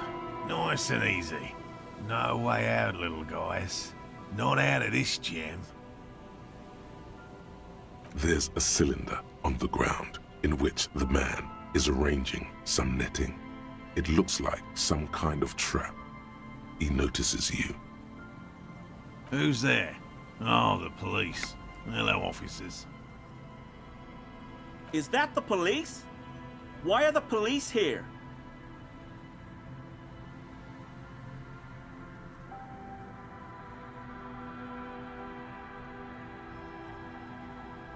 Don't worry, Gary. I'll handle it. To what do I owe the pleasure? That's sarcasm. He takes no pleasure from your appearance.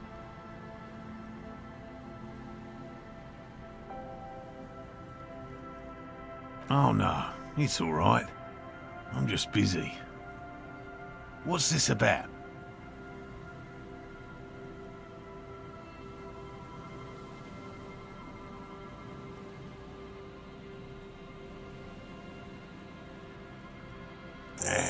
Of course.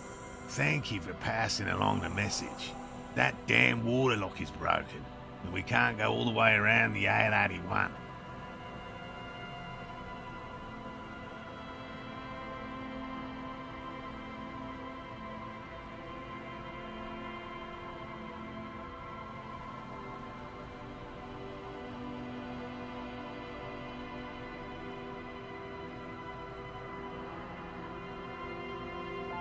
Oh, good.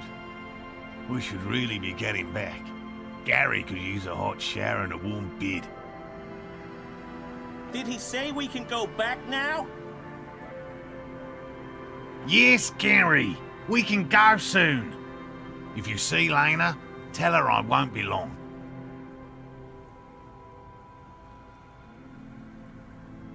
Sir, your wife is waiting for you. I just have to do one more round. See if the phasmid has taken the bait. Then we're going.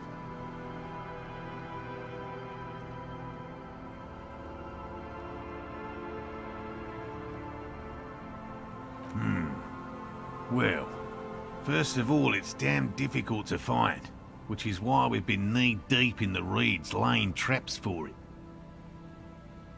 Good question. Being a phasmid of the order Phantasmodea, a ghost insect, it disguises itself as plant matter. In this case, the reeds. Awful lot of reeds around, aren't there?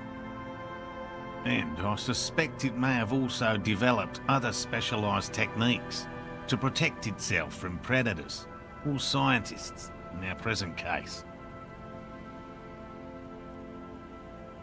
It's my hypothesis that it has evolved certain electrochemical defences that allow it to interfere with animal perception, impeding pattern recognition, confusing the visual cortex.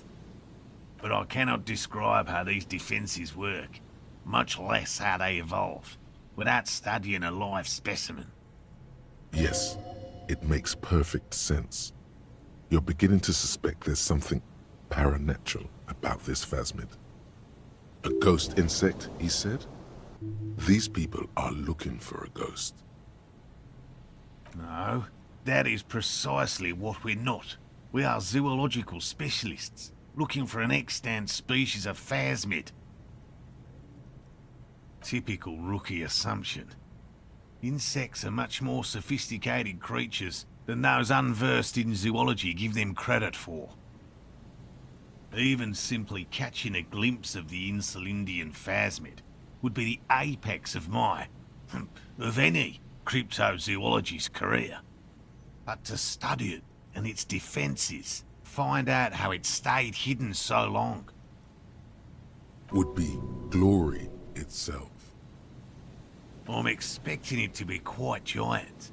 One known species of phasmid, called the Megaphasmodea zoensis, is about the size of a grown man's forearm, so, very little, I'm sorry to say. No one's ever captured a specimen, so all our information is based on first and third-hand accounts. Not yet. That's what makes it a cryptid. Just out of curiosity, if there's no proof of its existence, how do you know it's real? I know it's real. It's clear that his obsession with the phasmid is driven by something more than the pure pursuit of scientific advancement. By which I mean, I've heard enough first-hand accounts to believe quite firmly that the Insulindian phasmid is more than mere superstition.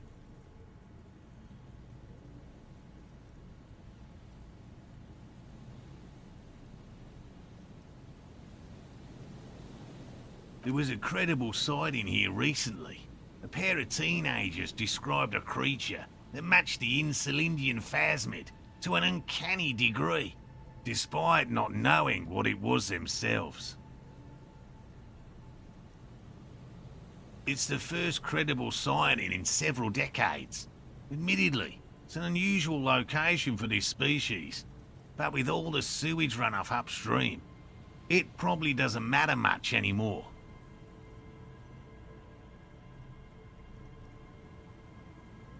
There was a credible sighting here recently. A pair of teenagers described a creature that matched the Insulindian phasmid to an uncanny degree, despite not knowing what it was themselves.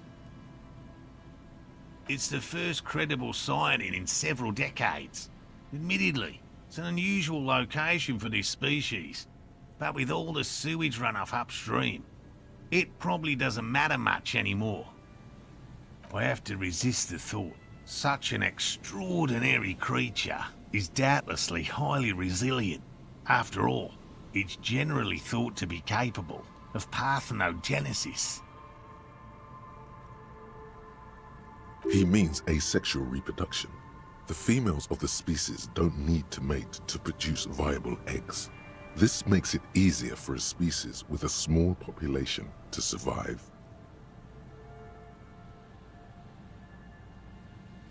Yes, the Insulindian phasmid is a very clever insect. That's why it's so damn difficult to catch. But as a scientist, I'll try my best to remain dispassionate.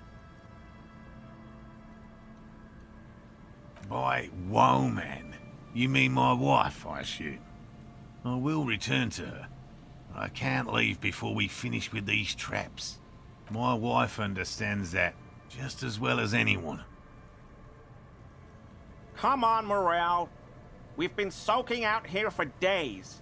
It's time... And leave the traps? Absolutely not. I won't let Lena down. Come on. She wants us back. I'm soaked up to my nuts over here. We'll both catch reed crabs if we don't dry out soon.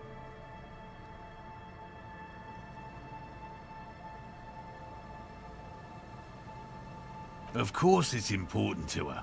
She's seen it. A verified sighting, on record. One of only 4 this century, and it's hers. Yes, that's how we first came to know one another, in fact. But that's her story to tell, not mine. Needless to say, you must ask her about the mysterious phasmid. Suffice to say, it's long been our dream to find proof of the Insulindian phasmid together. I can't abandon course now.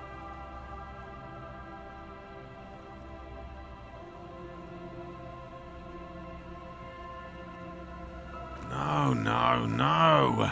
The traps need to be monitored on a regular schedule. What would we do if the phasmid were to starve while we were sipping tea at the hostel? He's dead set on this. I didn't expect you to take such an interest in our work here, officer.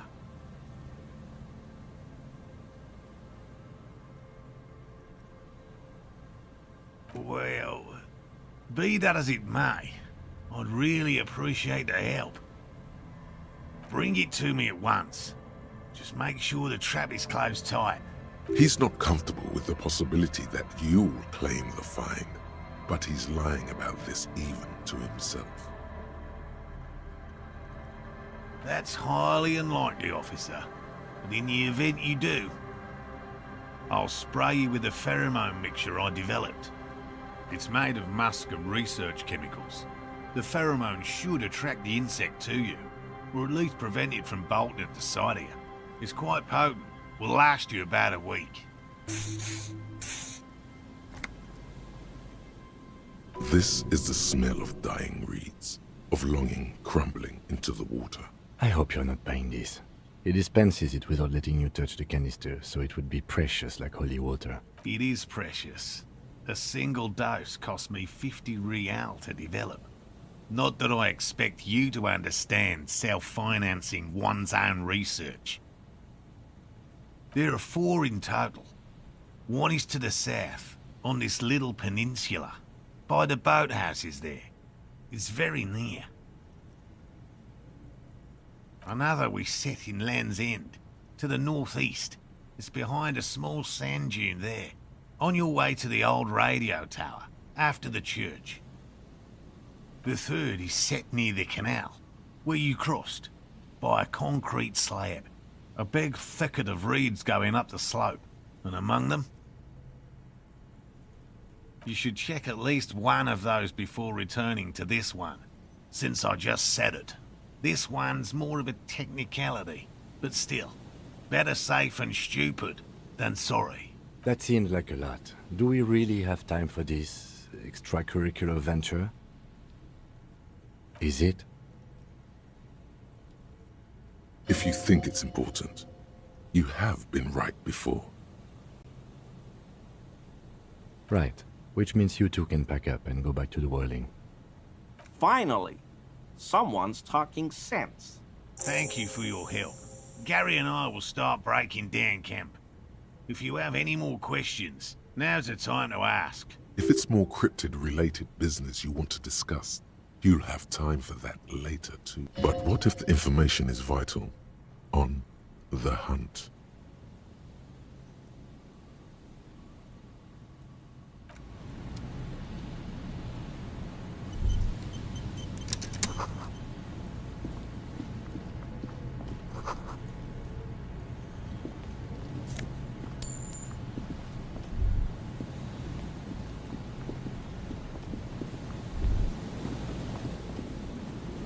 That patch of reeds over there, it's a great place to hide something. Kind of out of the way, being so close to the water. Nothing. Just a hunch. The hunch passes, leaving you there, by the old boy bobbing in the water.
Aye, the sea's gonna calm down soon. I can feel it. The wind is turning southeast. What's on your mind, officer?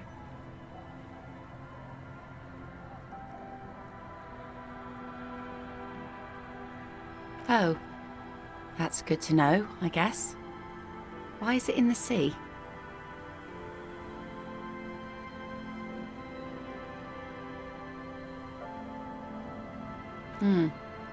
An installation. Us poor people are stupid and don't get installations. All I see is a heap of trash. This actually calls for a funeral, I think.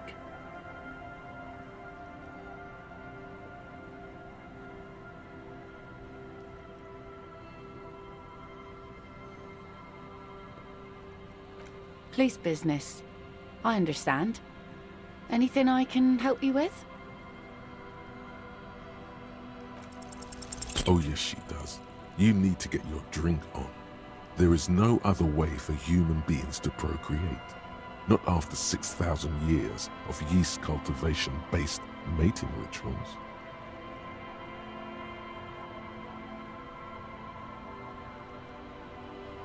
Now there's a whole shipment of big words. She doesn't even understand you asked her out. Perhaps you're too sober to pull it off right now. Try again later.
The tent is just tarpaulin fabric covering a pile of stuff.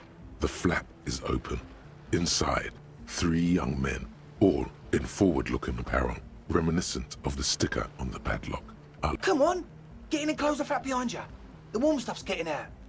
It's safe to assume this is their leader, or at least he thinks he is. Sorry, we barely have room for one. You go ahead. I'm too old for this. I'm actually not, he thinks. I just dislike delinquents. I'm sure you will feel right at home. I'll keep watch.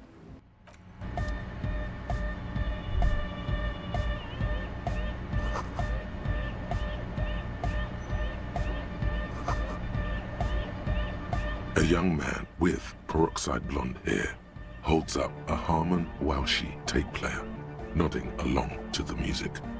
He looks at you with a knowing smile and says, as though you're supposed to be sharing some tremendous evangelical secret.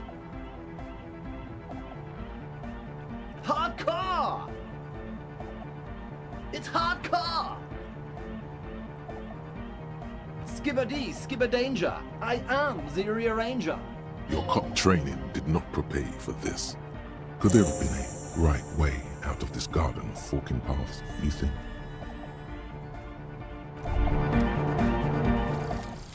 One more door. There is no way to open the supply depot door. Accept it. You cannot open all the doors. You have to integrate this into your character. Some doors will forever remain closed, even if every single other door will open at one time or another. Maybe to a key, or maybe to some sort of tool meant for opening doors. But this one will never accede to such commands. A realization crucial to personal growth. Crucial.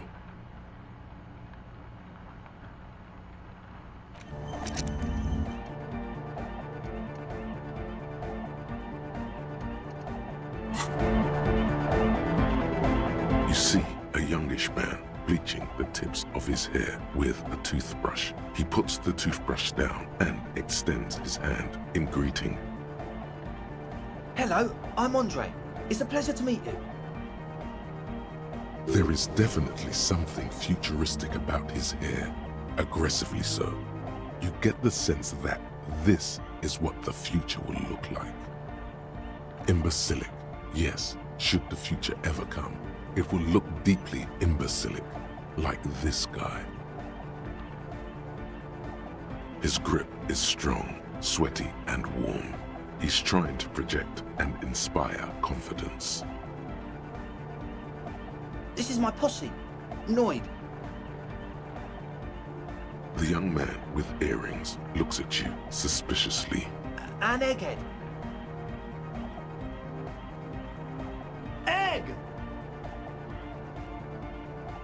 Together with a Burger, who's out there right now, doing some seriously progressive sonic experimentation, we like to think of ourselves as music venue organisers. We have many in the pipeline, officer. That means they haven't set up a single one yet. You see, we've been all over Jamrock North, prospecting for real estate to establish a new venue in. Also for talent. Yeah, thank you, Egghead. And while there is no shortage of raw, unfettered talent spinning tapes in Jamrock, we've had rotten luck with the real estate part. Place is a shithole. I apologise for my friend Noid's potty mouth. I realise this is not how you speak to a police officer. He has authority issues. Which brings me to the problem of occupied ecclesiastical property. I bet you've noticed the derelict hive of narcomania on the coast. I'm talking about the church, and I'm not exaggerating. Even a place of spiritual refuge can become a magnet for all sorts of dopeheads and burnouts if left unattended. Dopeheads! Burnouts! Well, I'm sad to say, that's exactly what happened. Sad because we were just about to put Martinez on the map with one of the maddest dance clubs in Jamrock. Nah, strike that, in Revachol.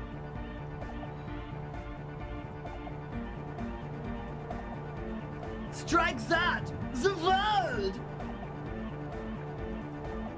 And sadder yet, because the dopeheads and burnouts hold up in there are the worst kind.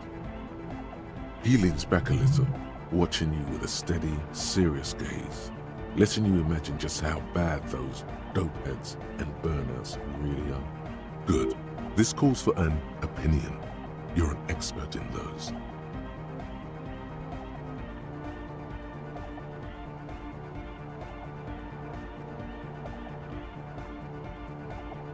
Could be. We don't know for sure. But we do know they are spooky. I was hoping you would be the judge of that, officer. All I can say is, their spookiness is the kind that keeps us from restoring this church into a community centre and a place of spiritual refuge. Also, they don't eat or clean the building. Shit's gonna collapse. People just wanna spin tapes without them spooking it up. Place has bad signs. No one can dance like that. Thank you, Egghead. So you're gonna look into it, right? It should be a police matter. Getting them out. Whatever spooky stuff they're doing, I'm sure it's not what the Ecclesiastes meant their property for. All right, man.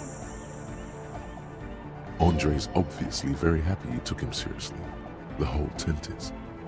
The boys exchanged giddy looks. Yes, I asked Noid to install a measure against more drifters wandering in. It's a temporary fix, just something to contain the situation. I had to do it in an hurry. Not my best work, but it should hold for a while. Of course. Noid, give the officer the key. All right.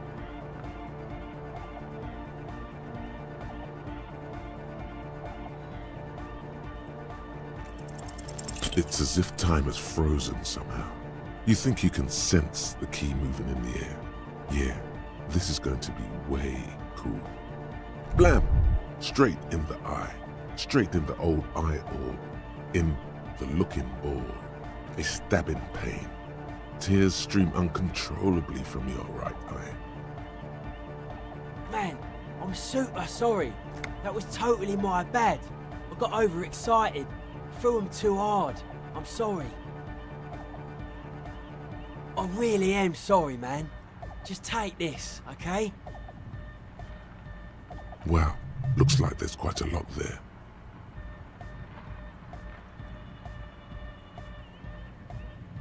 The key?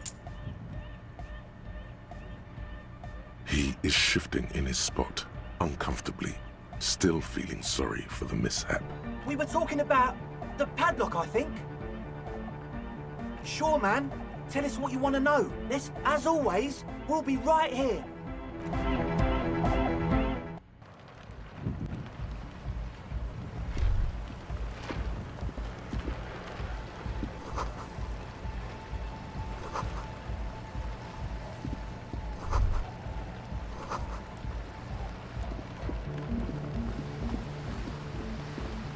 A shaggy-looking girl in her late teens or early 20s kneels on the ice with an electronic contraption in her hand. Hearing Oh, hello there. she must be Estelle, the last of the speed freaks, posse. Everyone knows drugs make you invulnerable to cold. You bet this one likes to party. What? Yeah, I heard you. What do you mean by party? Yes. What do you mean?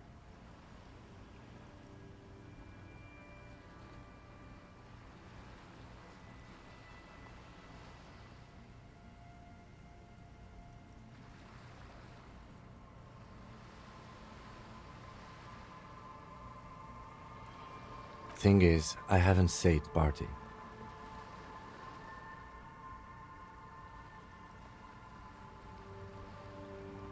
And neither have you. Had you let me in on the script of this play before you performed it, I could have gone along. As it stands, the entire line of questioning has been compromised. We have nothing left to do but hope this was a play on your part, and to move on. Now, we have some questions for you. Like what?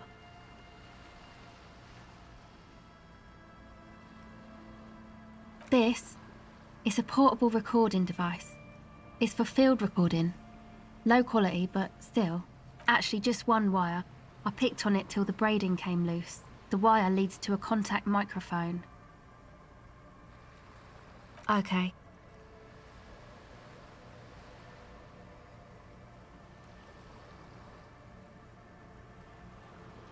Recording, I guess. I think I'm recording cracks in the ice, but there's no way to tell. Not without headphones. I think I just recorded your footsteps too. Not sure how that will sound.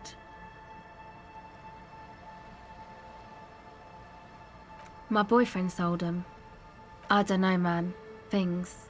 Just stuff you need for life. A lie. They were probably pawned off for something suspicious.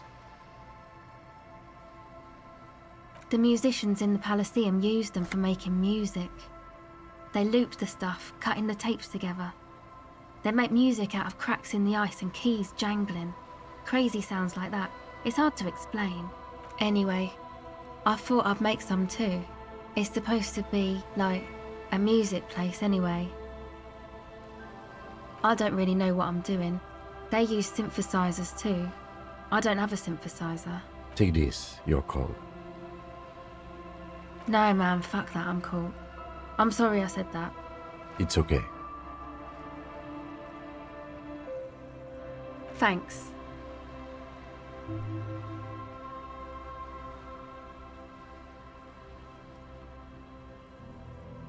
Yeah, the boys think it could be a place, like the Elysium or something. Stupid. It's really not gonna be a Elysium, that's for sure. Yeah, Andre and the guys, inside the tent. And why is that? They got too much stuff crammed in there. No room. Didn't you see it yourself? It's mostly music stuff, like this tape recorder, but bigger.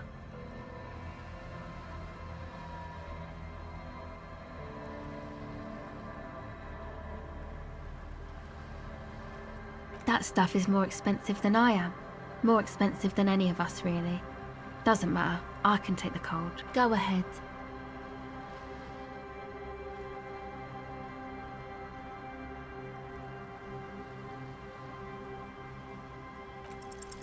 The device is cold to the touch. An angular Omicron logo adorns the yellow plastic cover. Underneath you see a reel of tape rolling. You put the device back on the ice. Okay, bye.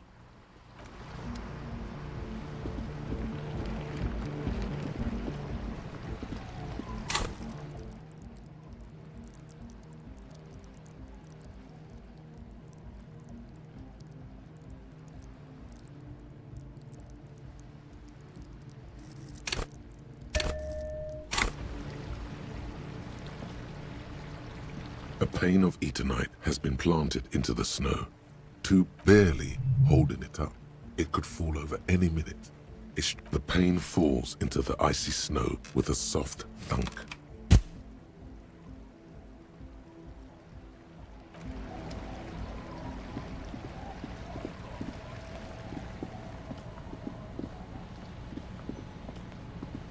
Heavy wooden doors. The lock turns easily. Let's go.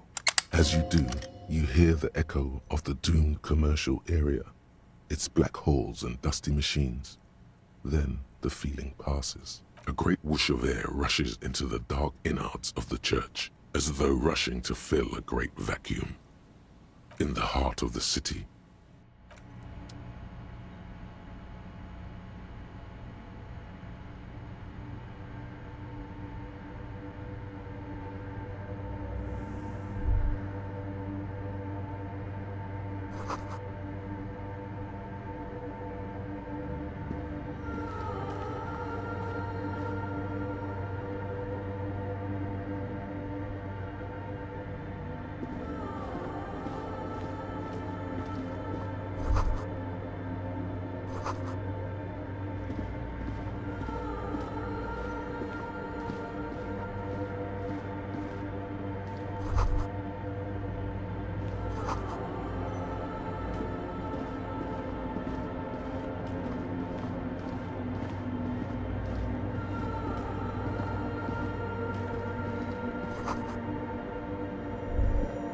the silence in this part of the church, it's almost palpable. All the shifting matter and shuffling of living things is gone. Maybe if you were to stand in just the right spot, even your footsteps would be completely silent. And then it's gone. Almost all of it. But for the faintest of hums, it seems the sound here is detached from its source somehow, if not blotted out outright. You can hardly hear your own breathing. Your voice is barely audible. Not a howl, but the softest of whimpers. You produce a few muffled thumps, after which the silence feels even more total. The lieutenant points to his ears and shakes his head.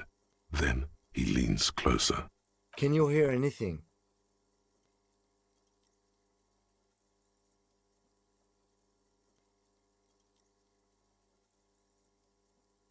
The church just has strange acoustics, some engineering trick. Maybe the church was designed this way to prevent boisterous activity, singing and dancing, on its premises.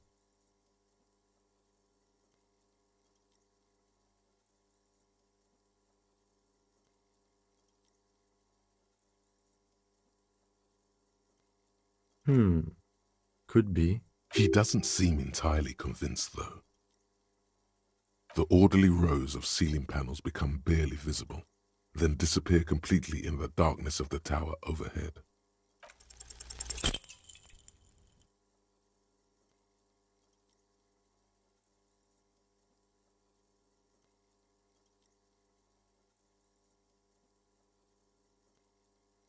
Just darkness without end. It makes your head spin.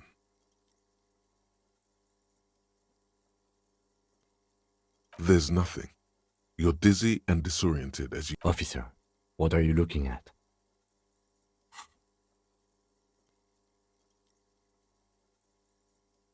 You see something hanging from the rafters, looking straight at you with dark eyes.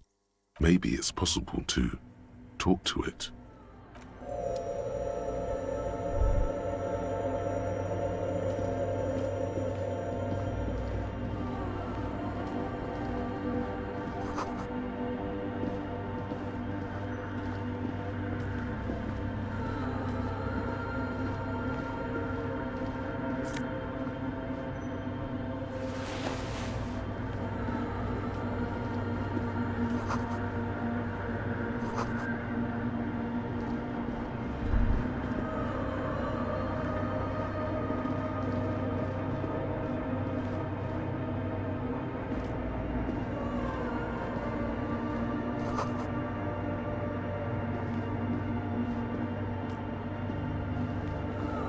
Is that a man?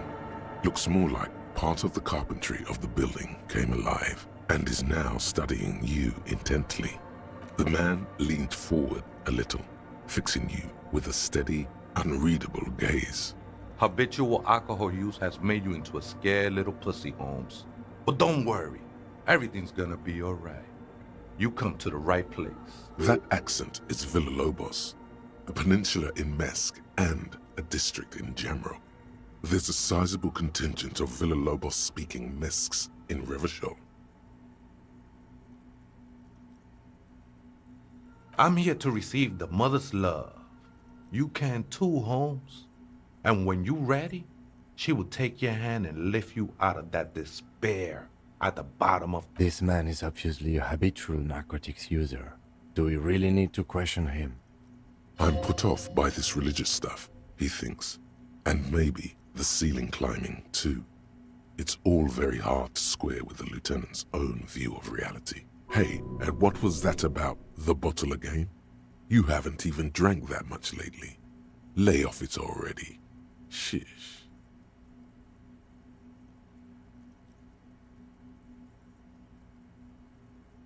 Oh yeah, sure. You don't know anything about alcohol use. You got it all under control, Way. I could smell the control all the way over here.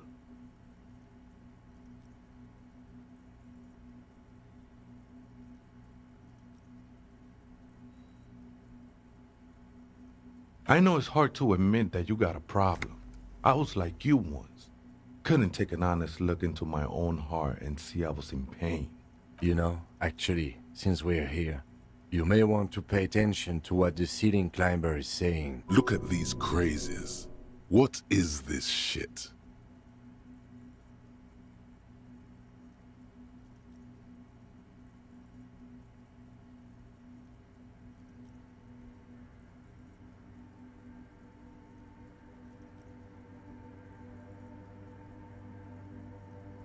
The only thing we need to talk about is how the mother can really help you, Holmes. This is the Church of the Mother of Silence. You are welcome here. You have no idea what the fuck he's talking about. Is he just trying to throw you off your game? 'Tis not an act, my liege. Save him perchance, he hath deceived his very self. This man is a zealot.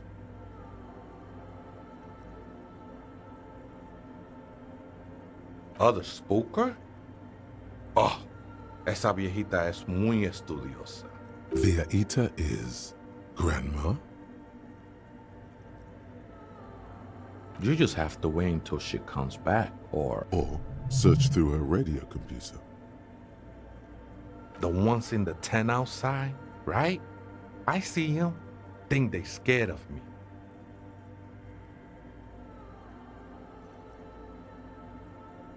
Wouldn't bother me none to have them spin music in here. I'm usually way up there. And might even be nice to have some company.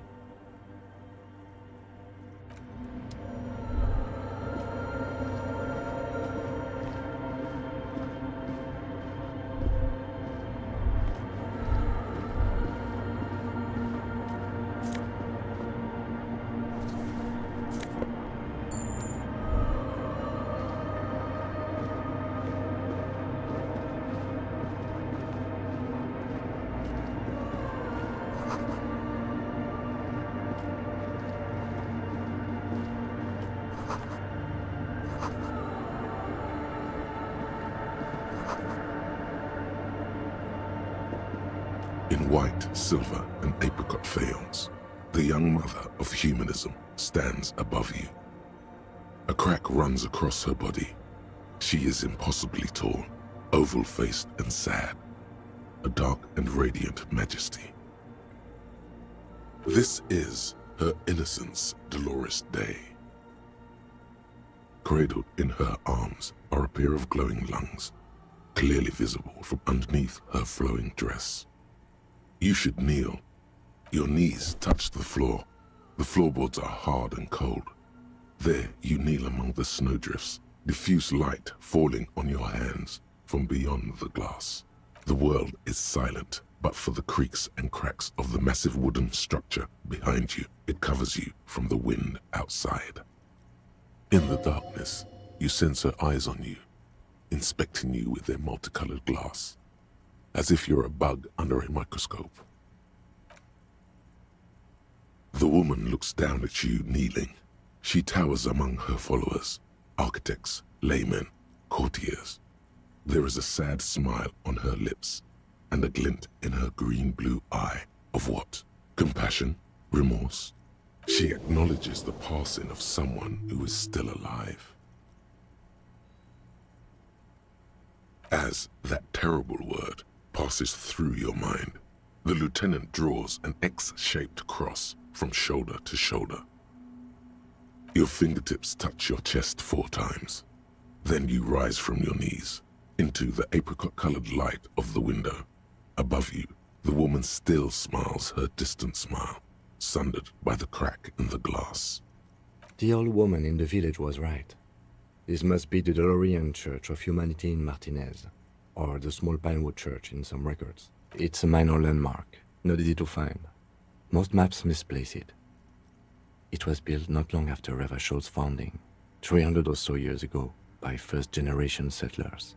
On the coast of an uninhabited archipelago where only animals had roamed before, in the wild reeds. There used to be 7 stave churches on the coast. Les Sept Sœurs, they call them, the 7 sisters.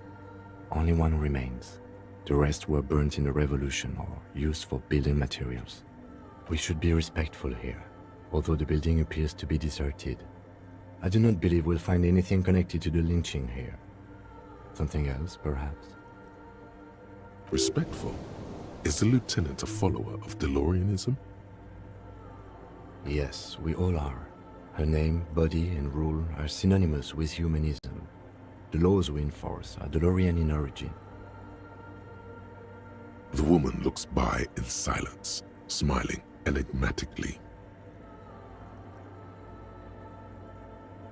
It's not spiritual, it's constitutional. The DeLorean system does not demand faith, only accordance. Despite the damage you've done to yourself, the title appears lodged in your hippocampus. This is her innocence, Dolores Day, the innocence of humanism, internationalism, and the welfare state. Perhaps the most famous human being ever to have lived. No amount of Commodore Red can wipe her sad smile from your brain thing. It has survived the deluge and haunts you still, and will haunt you forever, as it haunts all men.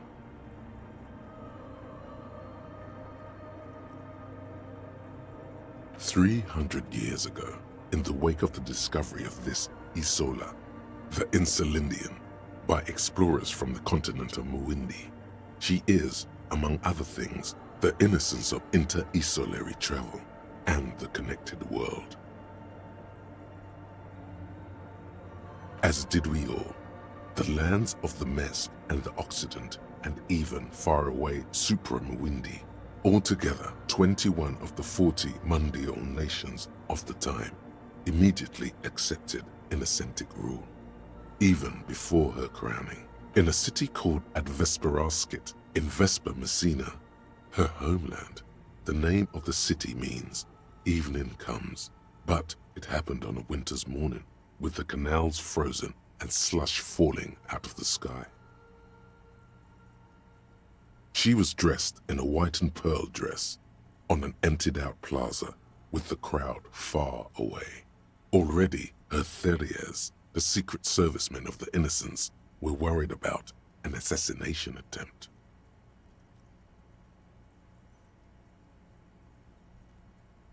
Oh yes, she looked like humanity's young mother, a perfect mother, insultingly beautiful. It was as if her face and shoulders and hands were covered in a soft down of underfeathers. You know this well, very well. Midwinter snow was beating the cobblestones around her. A small attaché of officials stood by as her Theriers placed a white gold wreath on her head. The crowning was mostly witnessed by Secret Servicemen. One of the men in this Secret Service killed her 22 years later, a young man who had come to suspect that Dolores Day was not entirely human, but something else. Something that had walked in our midst, watching us stumble for hundreds, if not thousands of years, until it decided to interfere in the course of our history. We were supposed to come up with this ourselves. The man was reported to have screamed at the innocents. Dolores Day was shot in the chest with a fowling piece 8 times. The man, thought to be insane, said he once touched her and her body had been unnaturally warm, like a furnace, and that sometimes, while on duty, he observed her forgetting to breathe for over 10 minutes. This inhuman quality was witnessed by many others as well, glowing lungs and all. It is commonly attributed to mass hysteria and religious psychology. Terrifying is a term too emotionally charged for your semantic memory, or what remains of it. Terrifying. It's a simple word.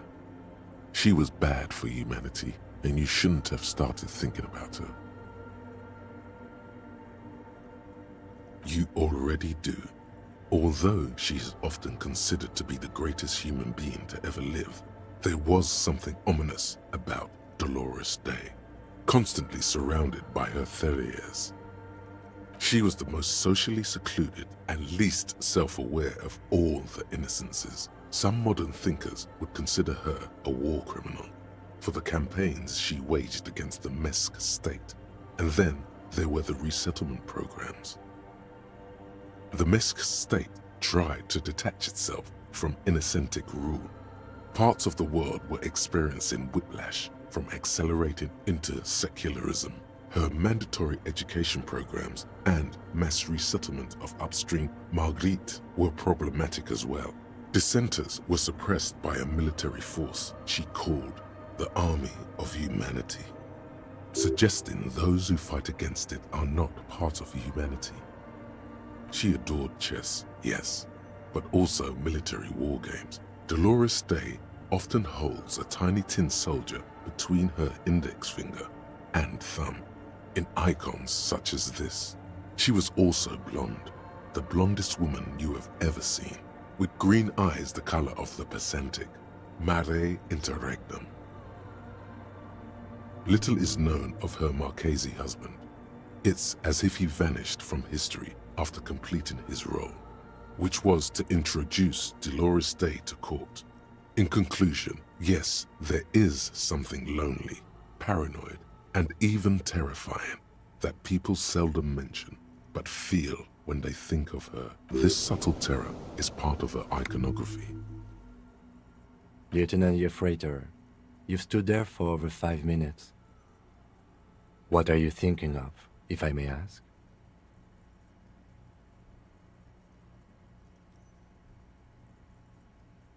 That she is. A great sacred piece. I wonder what we are doing here, however. In this church, I mean. The coast in general. We shouldn't linger. This isn't a good place to get lost in. A jigsaw of broken shards falls into place in front of you. A ghostly reconstruction of the stained glass window. Before it was shattered, there was an older woman beneath the younger one. And a text. A light motif below them both. Unknown. The escutcheon on her throne says, Irene the Navigator. She is depicted as an older woman wearing thick-rimmed eyeglasses, holding a golden Reichsapfel in one hand and a scepter in the other. This is the queen her Innocence Day advised. Above, she herself is whole. Small figures of wise men, common men, worshippers walk up the stairs to stand at her feet. Secret servicemen, farriers, stand in a row guarding her. It must have taken years to produce this work in all its dizzying detail. Below both women, in luminous black letters, Après la vie, mort. Après la mort, la vie de nouveau. And then along the left side, après le monde, la gré. Après le gré, le monde de nouveau. After life, death. After death, life again. After the world, the pale. After the pale, the world again. This is the great leitmotif of humanism, a summary of the effect of the discovery of this Death, life again. After the world, the pale. After the pale, the world again. This exaltation is common in Dolorian sacralism. In the early years, it was even incorporated as the RCM slogan. No more, however. Justice, union, prudence, and force.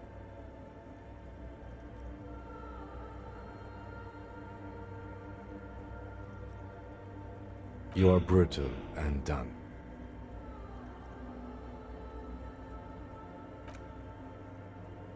The mother of humanism towers above.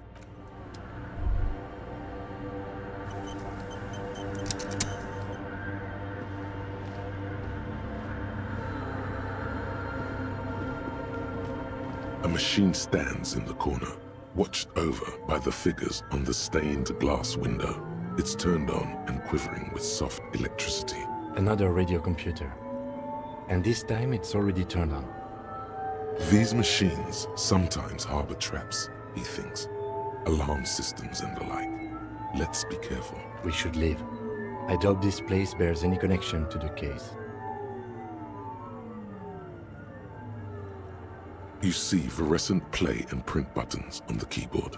A hatch connected to the central compartment is wide open. The lieutenant says nothing. You see the machine's glowing frame reflected back from his diamond-shaped glasses. You're free to proceed. The speaker comes to life. Static seeps through the machine's planar magnetic driver. An old lady greets you. Her voice sounds 100 years old. Good evening. Votre accident on Saint-Brun. This is the East Insulindian Repeater Station 1. Please repeat. Is this the personal log? It's the same old woman you spoke with through the radio computer in the doomed commercial area.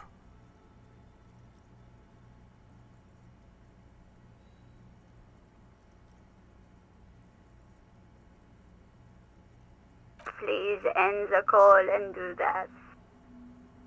Good, thank you. Please repeat. Is this the personal log? I have 2 machines registered to this company name in Martinez. One on Saint-Brun, the other on Rue de Saint-Ghislaine. Saint-Brun, that's the church. And Rue de Saint-Ghislaine? That's the doomed commercial area. Anything else I can help you with? Sleep well, votre accident. The machine's keyboard is still illuminated. Nothing happens. Behind the hatch sits a cube-like crisscross of filaments, smoldering in the dark like fireflies. Silver tape on the side says, in black marker, log, February to March.